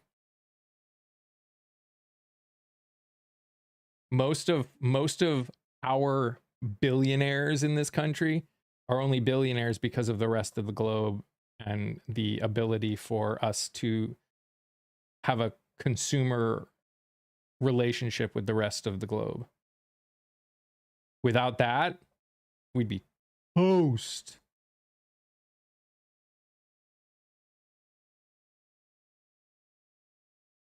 I have not seen that plan, Stella. I'm not saying you're wrong, but if that's enacted, obviously that would be absolutely wretched.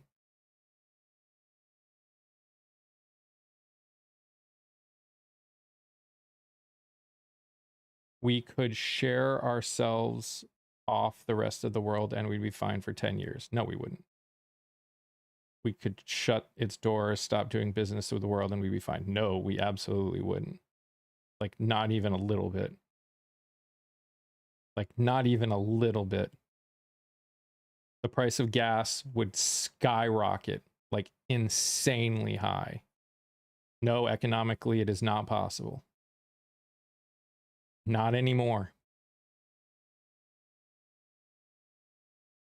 Not with 300 million people in this country.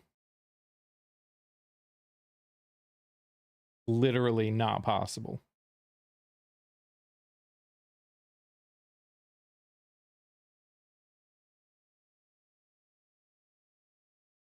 We're getting rid of the illegal ones. Ah, now it comes out. Here we go.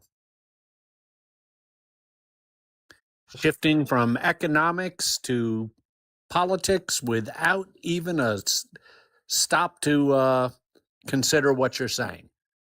And the Democrats out of America? Oh, man. So you want to get about 100 million people out of this country, if not more? Because I'm not a Democrat.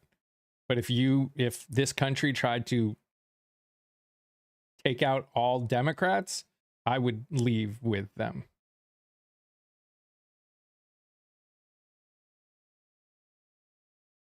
Oh, wow. Gabriel, that should be enough. That's a report. Yeah. Everyone please report that comment. Nutsy Fagan.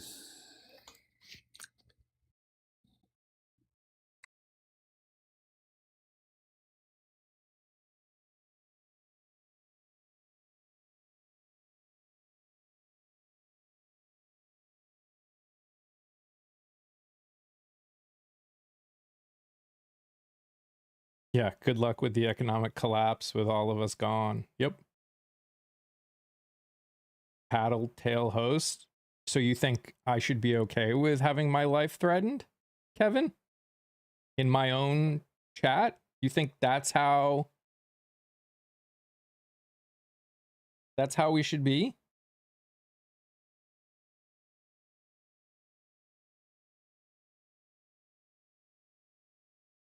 Man literally threatened to said that we should all be executed. And you think I should be okay with that in my chat?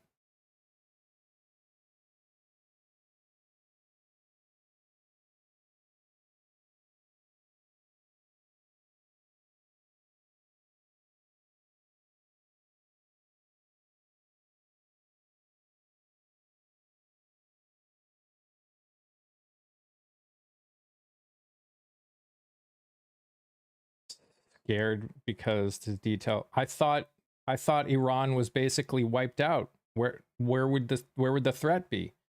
They've been practically annihilated.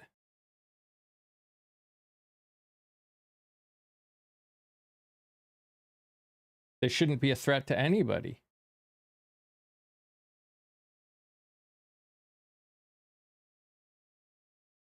So many. Yorn. So many.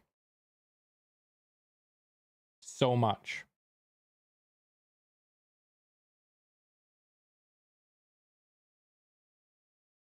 Aaron Parnish reporting that some soldiers jumping overboard from Abraham Lincoln due to conditions.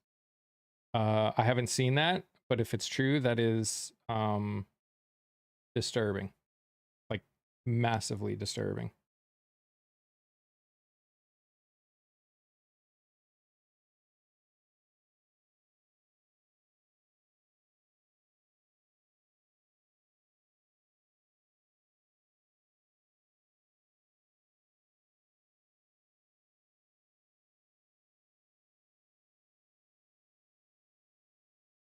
Oh, I mean, the conditions on all of the warships that are over there are pretty bad because they still haven't come back. They still are dealing with some wretched conditions.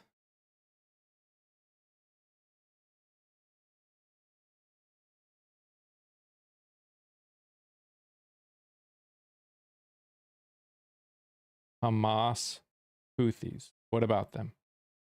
Yep, those are bad groups. And we haven't fixed anything.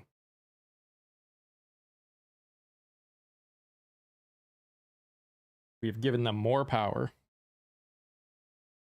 Both of them, in fact.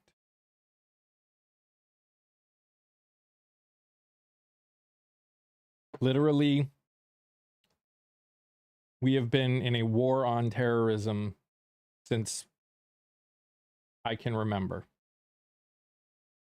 And you want to know the one thing that we have never actually fixed because you can't fix it with bombs or bullets? Terrorism. Still comes down to it still comes down to understanding the underlying problem.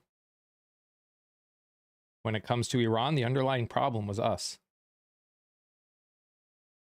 We made it possible for the Iranian government that currently is in power to get in power.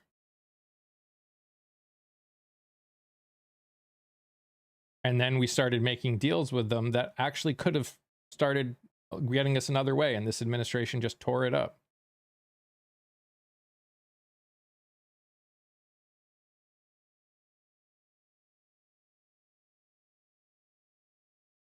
That would be considered the ultimate war crime, Michael, and that would literally make us worse than the guy who ran Germany in the 1930s.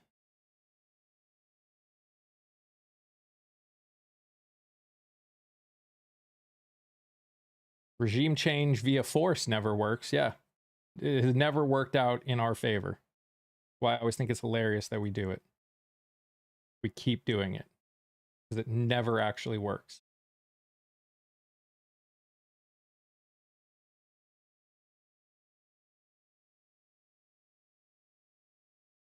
What can we do to prep for the future? Get involved. Get involved in society. Get involved in your community. In the end, what it's going to come down to is us as voters, as Americans, doing more to the point where it's uncomfortable. Aw, silly.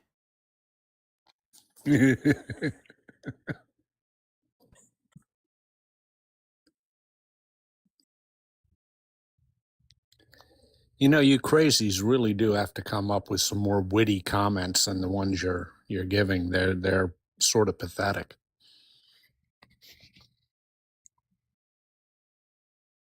Again, those are the things that a lot of the things you're talking about are war crimes, and the other things they are doing, and it's still not doing anything because you cannot, with air power alone,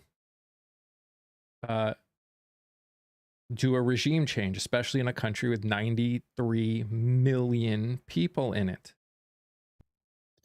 Exactly, Mike. Iran is a nation 2.5 times the size of Texas.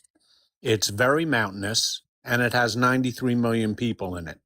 You're not going to get too much with air power alone. If you wanted to effectuate regime change there and get rid of their ballistic missiles and get the 970 pounds of enriched uranium, you're either going to have to negotiate for it or you're going to have to invade it with multiple troops on the ground, which would mean an international coalition. And that's something that this administration never even looked into. And that's why we're where we are with a war that is lost. This war isn't, we're not losing it. We're not treading water. We lost the war. We've achieved none of our aims. Zero. In the end, if the goal is fixing the problem, and if you think the problem is nuclear weapons, then let's get rid of all of them. Every country. No country allowed to have nuclear weapons anymore. Why are we talking about that? Why are you just talking about one country?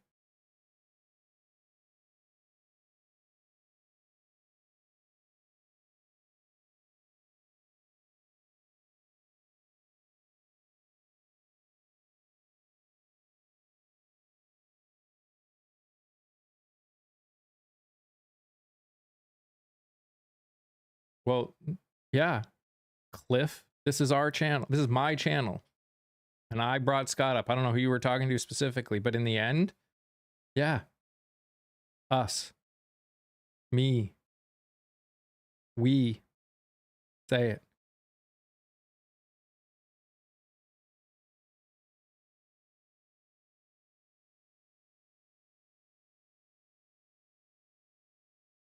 Don't like what we say? Don't believe us? That's okay. This isn't a channel. No, it's a channel.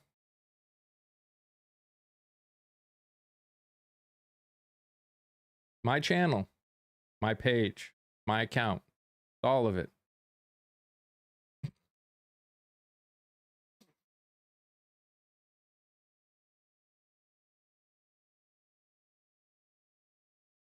Oh, it would be a disaster if we sent troops on the ground. An absolute disaster. Quite right, Linda. And it would take an international coalition because, quite frankly, we don't have a military big enough that we can devote that many boots on the ground. I mean, you're probably talking 1 million troops if you wanted to subjugate the country, and that's not on the table. So it's all nonsense talk right now. We're not going to do it. So the issue is, how do we get out of this unwinnable situation? Probably what Trump is going to do. He's just going to say we won and come home.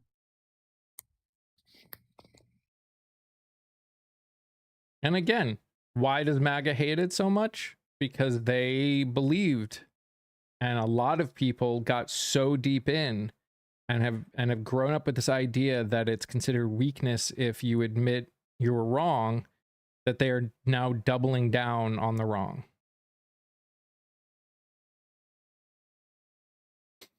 I mean, if the strait opens back up, it's not going to open back up in the way it was. It's not going to be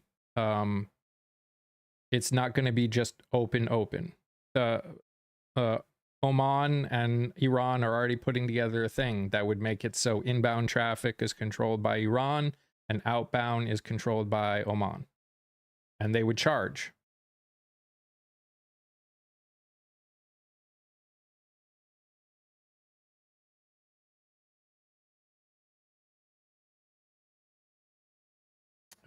No, it's you know that they, like, we can see this stuff, right? Like, I know you guys want these things to be lies so bad that you just are willing to say everything is a lie. I know you've been taught that by this administration to never admit you're wrong and just say everything is a lie that you don't like. But actual human beings, like, we can see it. We can experience it. We can read it. We can read about it.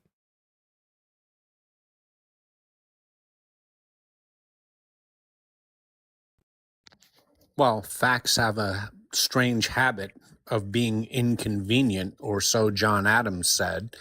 The Straits of Hormuz are effectively closed. The most ships that have gotten through are about 14. That's down from 140 a day. That's a chokehold on the world's supply of natural gas and oil, about 20% on each. And that's not including the blockage now in the Red Sea, which is another 10%. And Iran is still firing on Saudi production. And all it takes is a couple big hits, and they go from producing what they can now to nothing.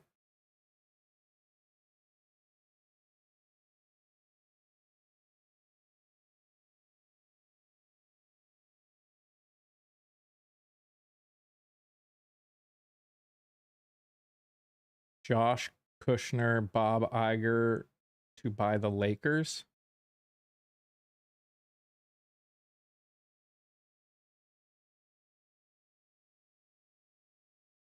Jared Kushner's brother and Bob Iger are going to buy the Lakers. Interesting.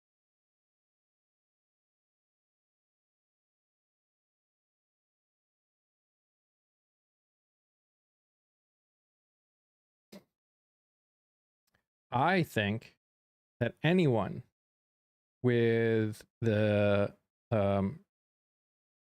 organs that allow someone to get pregnant can get pregnant. I don't care what gender you call yourself. Doesn't matter.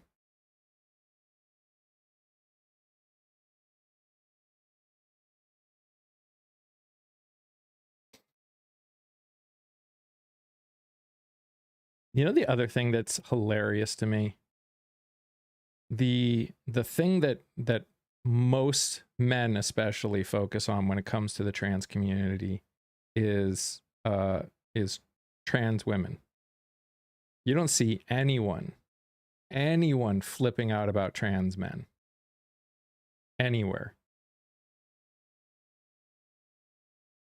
Not one person is flipping out about trans men.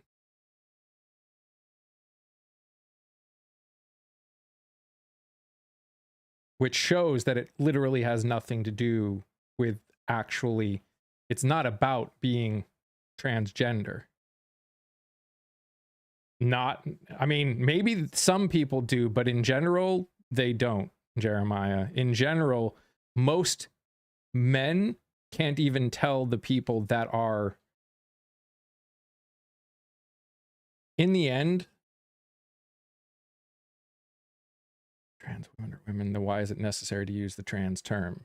Because it's a description for them in regards to how they were identified as they were when they were born compared to what they are now. They would love it if they didn't have to use it. But why do men hate it? Why do cis men hate it? Because they're worried about hitting on someone with male genitalia. That's why they hate it. In the end, that's why they hate it. All those people that like to catcall and hit on women, the thing they're worried about most is when they do it to find out that the person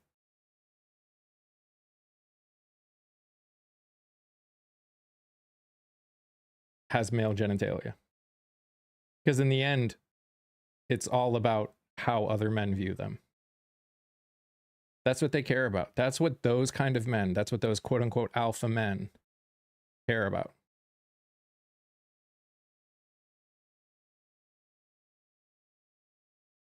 How other men view them. They don't care about women.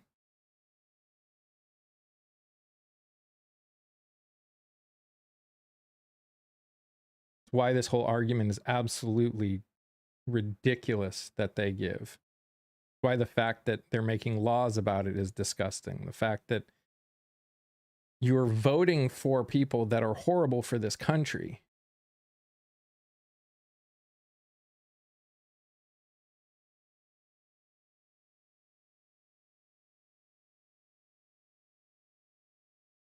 No, it's not due to that. It's not due to that, Jav. That number may be right, but the data shows that trans women are very unlikely to never at all do any of that.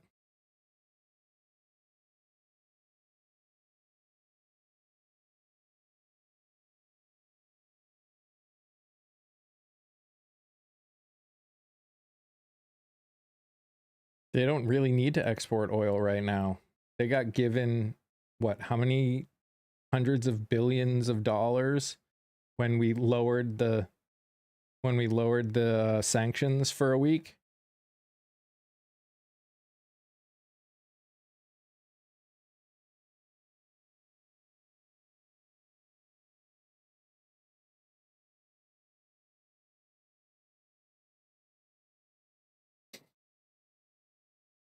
And there's, yeah, like China doesn't need Iran's oil. They don't. They have the largest storage of oil right now in the entire world. They've been buying Iranian oil for super cheap for a long time. And Russian oil. And Russian oil. Russian oil at a steep discount, about $30 a barrel discount.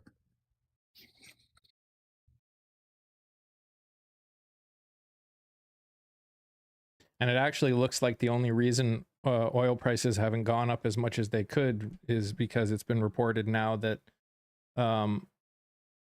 places like Saudi Arabia have been falsely reporting their reserves.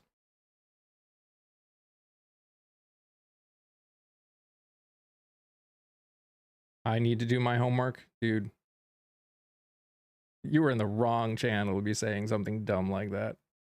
Sorry. But yes, our strategic reserve is at an all-time low. Correct.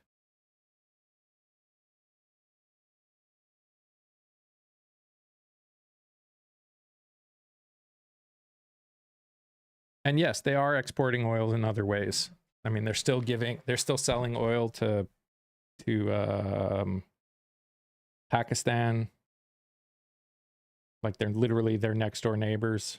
Those don't go through the strait. So they're still selling oil.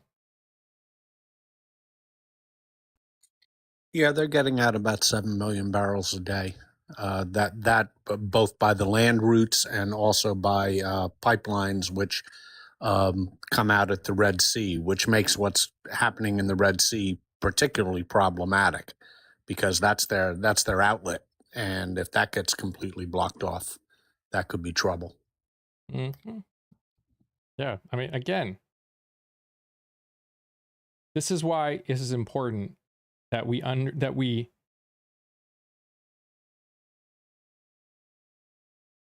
China has a stockpile, but they need Iran oil.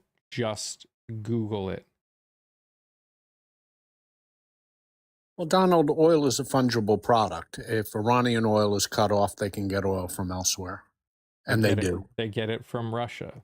They get it from every other country that produces oil. What's happening in the Red Sea? The Houthis have basically declared all oil tankers to be blocked off and not allowed to travel the Bab el Mandeb Strait, which is at the bottom of the Red Sea. And the only reason that hasn't made things worse is because they're still allowing other things to go through, just not Saudi Arabian tankers.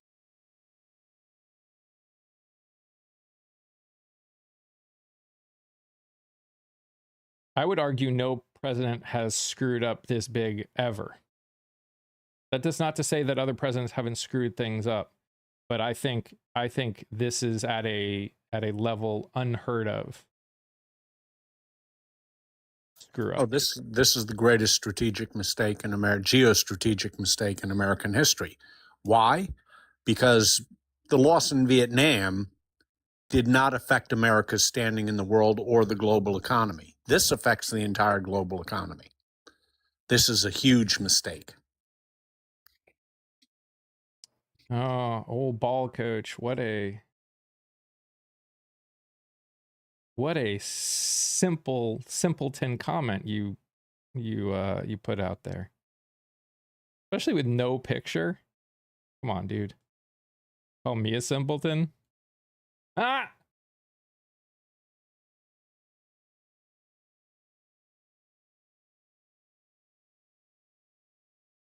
It's literally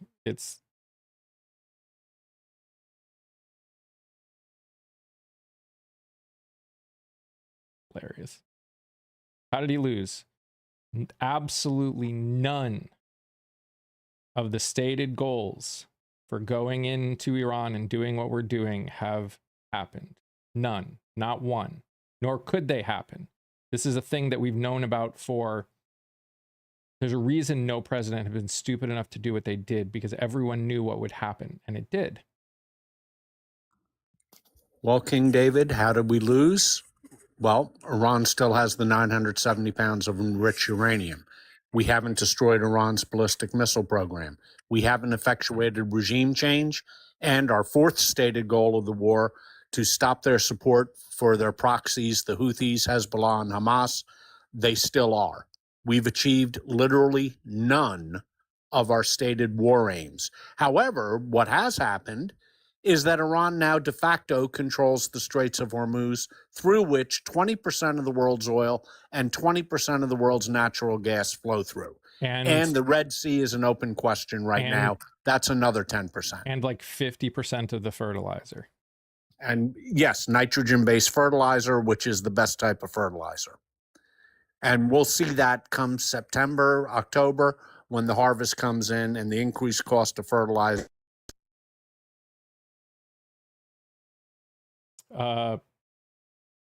Based on your comments, King David, you are not, you're not helping that claim. I know why this administration said they went in. What we're saying is everyone and their mother knew that what he was supposedly trying to do could not be done, especially the way he wanted to do it.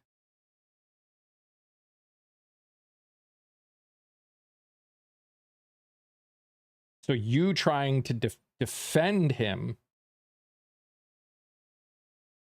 doesn't help your claim. Do you even understand the purpose of the E5?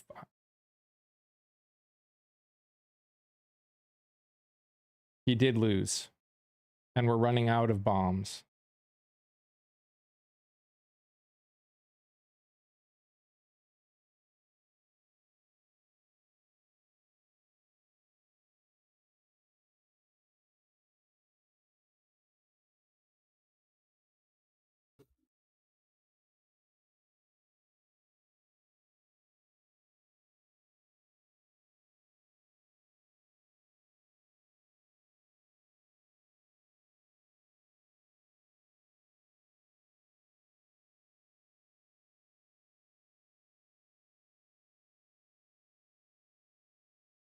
And I know you're back. Okay.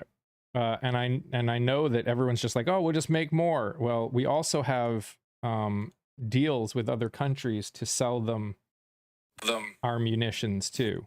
So we can't just make stuff and ignore all the deals that we have. I can't get over how the coward sacrificed his staff and reporters as human shields. I am not surprised at all. I think what's hilarious to me is the fact that people are trying to defend him on it. The fact that he has said that they are basically, that we basically won, they are annihilated, and yet everything he is doing is showing that they still have power and capability. Like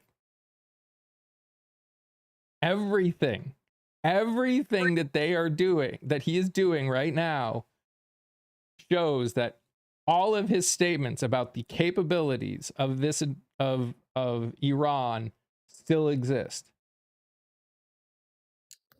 Yeah. And Popa makes a very good point in chat that we've lost the trust of our allies, and that's definitely true. We've lost the trust of our greatest allies, not just in NATO, but Japan, Korea, Australia, Canada. That is going to take an awful long time to rebuild. Trust doesn't get rebuilt with just a new election. It's going to be a years-long process, because our European allies, our allies in the Indo-Pacific, understand that we are just one election away from going back to crazy town. So electing a good government is not going to do it in the beginning. It's going to be a years-long process to rebuild this trust. That's been one of the greatest detriments of the Trump administration, is that they destroyed the credibility of the United States worldwide.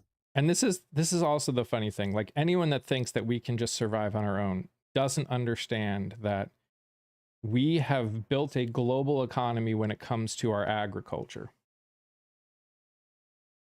There's a reason that most of what we grow is corn and wheat and soybean.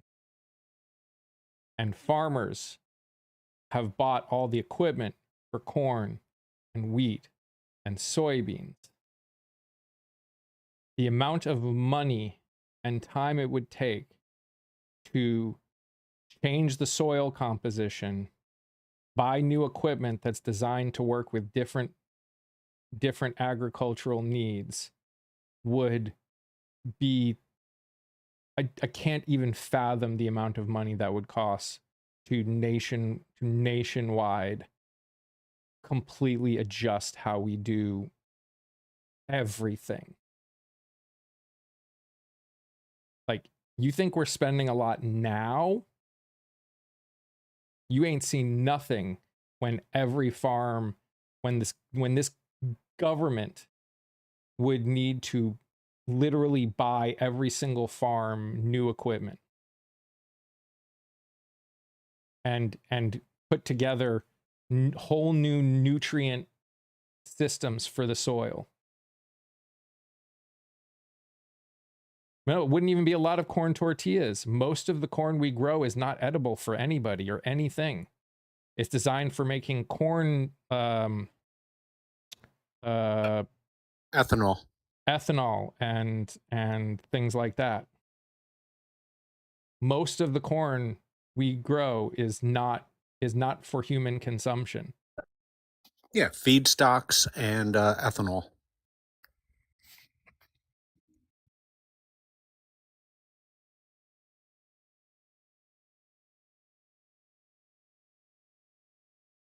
Well, yeah, and soy, I mean, we grow a lot of soy to ship around the world, but people don't understand how much water soy uses. Soybean farmers are struggling right now because of drought.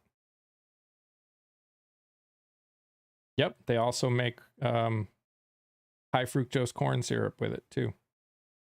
But it's not for human, it's not, they don't grow sweet corn. They grow they do grow a different kind of corn that is not really for human consumption.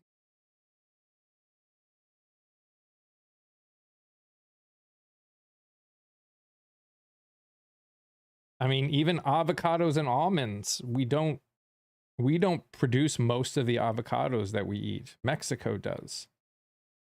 Yeah, we produce a lot of almonds, but even that is struggling because almond trees use so much water.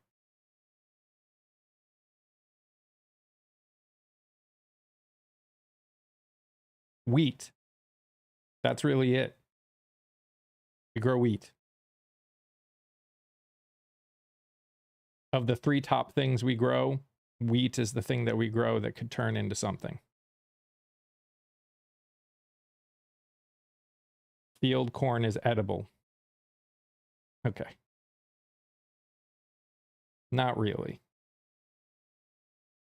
Can it be eaten? Sure. But no one wants to eat field corn.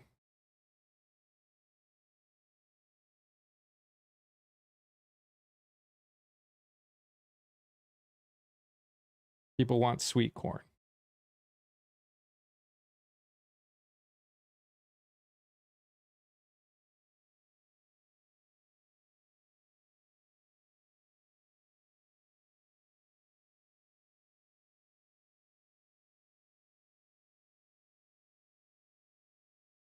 Freemason Science. Oh my God. Wait, where's the flat earthers? They need to come in here too. Yeah, Cornell, do you have your tin hat ready, your foil hat? Correct. Field corn is used to feed farm animals like pigs and chickens.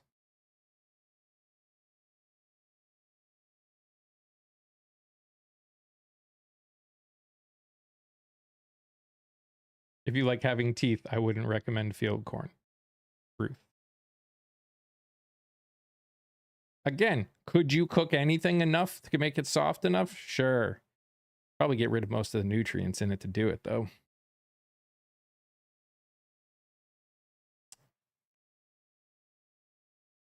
Oh, Trump absolutely lost in Iran. That's why he's trying to get out as quickly as possible.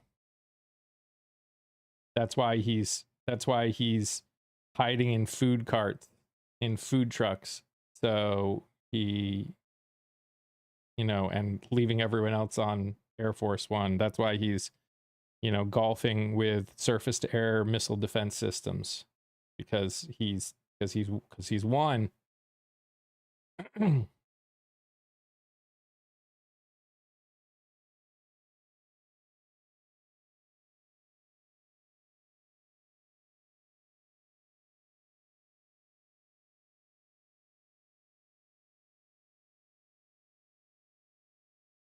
Oh, okay. I'm going to be judged and punished, I guess.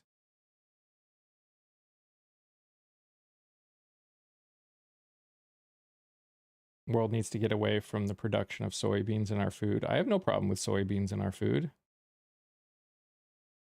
Okay, I'm going to enjoy it. Yeah, he wouldn't fit in a food cart. That'd actually be kind of funny to watch him try. Welcome back, Heather. A mutiny will happen on the USS Abraham Lincoln. I mean, it's pretty bad. If we real corn, they're both real corn. They just don't, animals don't need it to be sweet corn. Sweet corn needs a lot more water than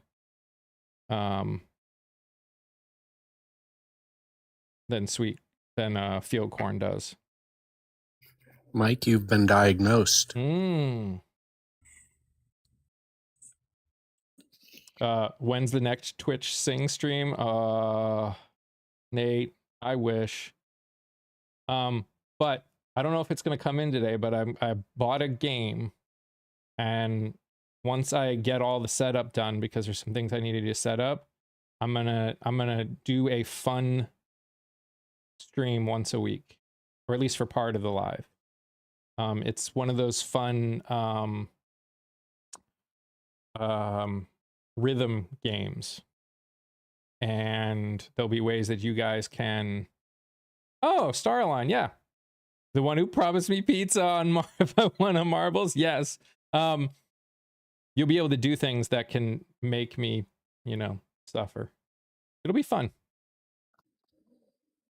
Oh, good. I'm so good at games. I can't wait to play. You don't need to play. You can just watch me suffer and laugh.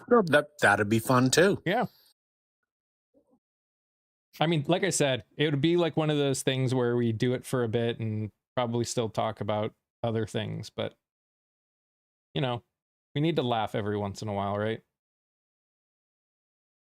I think it gets hard to do this for a lot of people, to be here, 5 days a week and have it just be this. And it may be just a different live, not this live. I don't know. I haven't decided yet, but we're going to do stuff to make it fun. Again, I want to remind anyone new that came in. I just did an interview with a young woman, posted it this morning, who's creating an all-female production studio in LA, who's trying to help fight against AI in movies. They're amazing people. It's three women that started it. They're amazing women. They're and if we want to create change in the world, it requires us to help support them. So please watch the interview, support them. Define Lost achieved none of our stated goals and only have gotten only lost human life and money. That's Lost. Since we started this, the only way to win is stated goal is to succeed in our stated goals, none of which we have.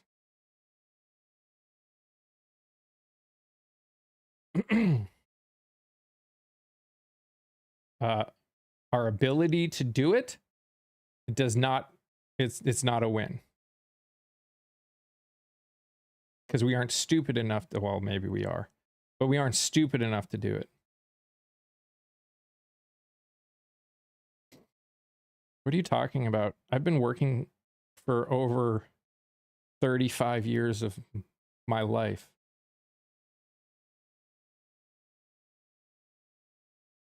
What do you mean lazy?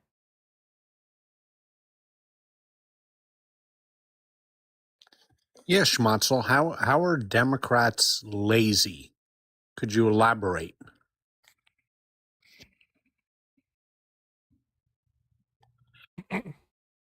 When will voters figure out that they are all working together? It's a game to keep us divided. When? Unfortunately, most likely when it gets so bad that they have no choice but to start listening.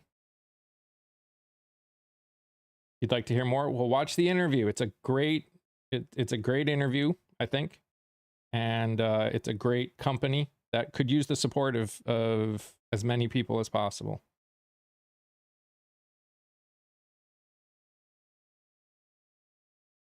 It's going to be too late. No, it's not. That's that. There's no such thing as too late. There's no such thing as too late. Yes. Yes, Jelly. On the tube.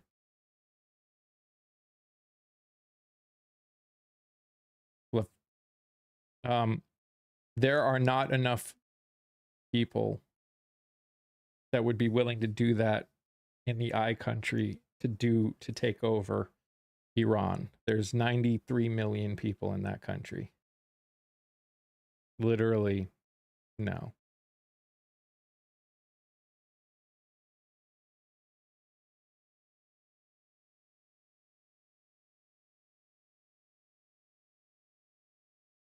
They can't take over the US either.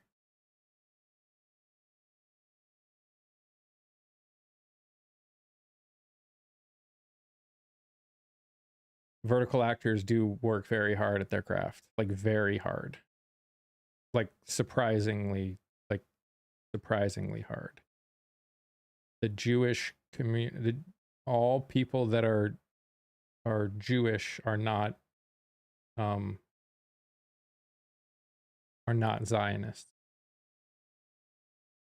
You understand that, right? And no, they're not all having 7 to 15 kids. Oh my gosh. Well, you know, you've got the Muslims trying to do it, and now the Jews are trying to do it. You've got the Hispanics that are trying to do it. You've got the blacks that are trying to do it. New Jersey. Well, you know, that's funny because Scott here lives in New Jersey. I live in New Jersey, and I know what town you're referring to since I live only 5 minutes from there. That's a ridiculous statement, and quite frankly, it's borderline anti-Semitic. Not even borderline. They're not taking over the country. That's utterly ridiculous. Why would the U.S. need a second economic depression to learn?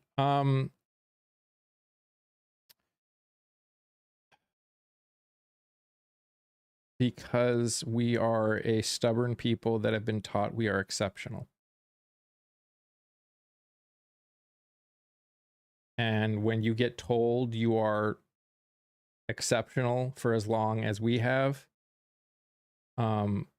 it ends up requiring something major to break us out of it. And the fact that that we came out of World War II fairly undamaged compared to the rest of the world made a lot of us think that, made a lot of the country think that we were somehow better than everybody else, even though it was just luck. It was a luck of an ocean. Well, sure. The United States came out of ruins. Russia was in ruins. Germany was ashes. Great Britain was broke. France was broke. Japan was in ashes. And we controlled 50% of the world's GDP with less than 5% of the world's population. But that was a unique historical anomaly, and it was never going to last. That UFO guy, they have not taken over parts of the use. Oh my gosh, what is it with? That's also anti-Semitic. Goodbye. And I'm not even a freaking Jew. Grow up, you child.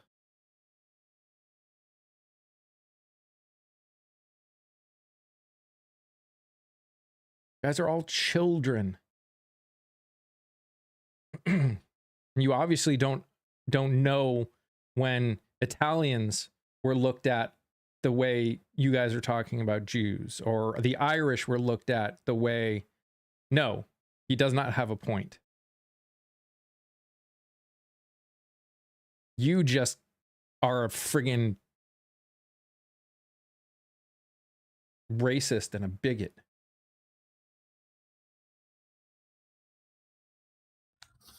Look, one can have disdain for the current governance of Israel, and I think a lot of people do, without letting it verge into anti Semitism. When you other a group of people, no matter what, you are part of the problem. There are bad people in this world. So many.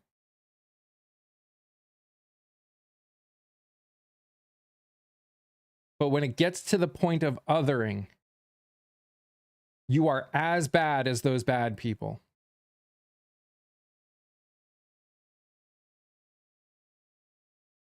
There are bad Muslims.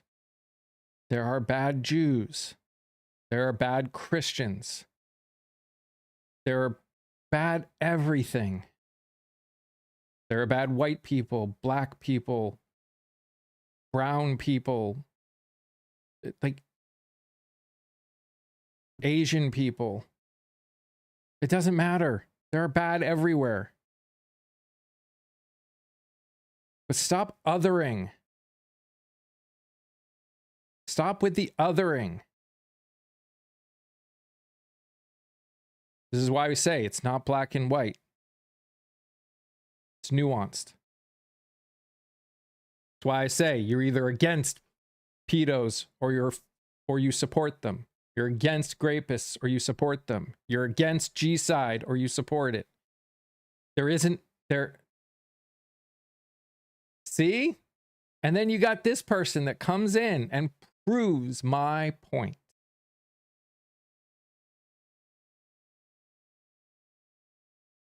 I love it when that happens. It always happens when I get to this point of the conversation and I say these things. Someone inevitably comes in and straight up proves my point.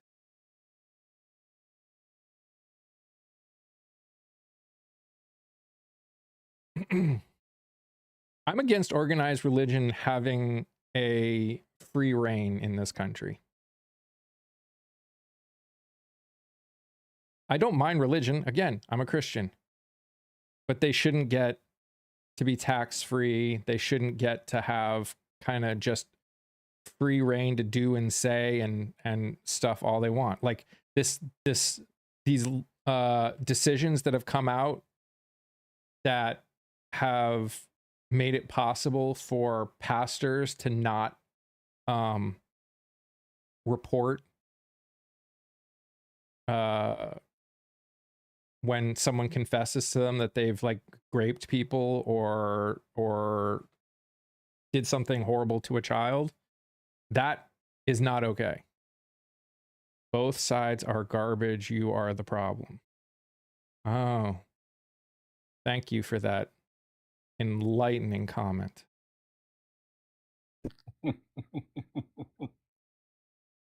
Why do you... So, okay, Christopher, this brings up an interesting question. Why do you think the acknowledgement that we lost means I don't love our military and can't agree that they have busted their ass? I perpetuate hate. You obviously haven't been here if you think that. What hate am I perpetuating? What hate do you believe that I'm perpetuating? Nope, never mind.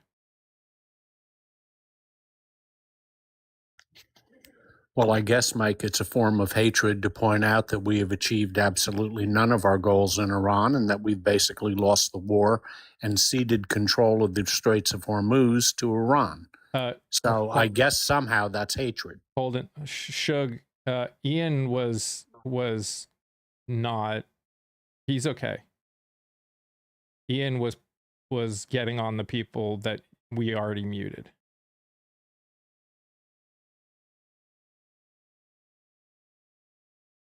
Yeah, he's all right.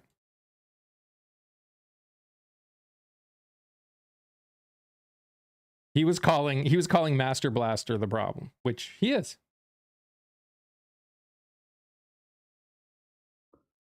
That's fine. Well, it's hard right now. It's rough. My friend, it's 12:30. I got to run. Yep. But I should get off. Thank you so much for having me up. Yep. And of course, thank you, chat. You are the best chat in the world, and it's always fun interacting with all of you. Yep. Thank you so much. Yep. See you, brother. Guys, thank you so much for hanging out with me. Yeah, I got him. You're good. I will see you guys tomorrow morning. We'll deal with all the crazy again. Please go, whether it's listening or watching, preferably both. You can put it on and make the volume really low, and it helps out. It really helps out more than you possibly can know for you guys to watch and share this stuff. It really means so much for what we're trying to do. So please go to the Tube or to Apple or any others and watch and share the stuff. There's just some amazing people doing some amazing things in this world, and together we will grow and turn this into something amazing. You guys are amazing just the way you are. I love you all very much. Stay safe, stay healthy. Remember to sing, laugh, dance, smile. Do something that makes you happy. Bye, guys.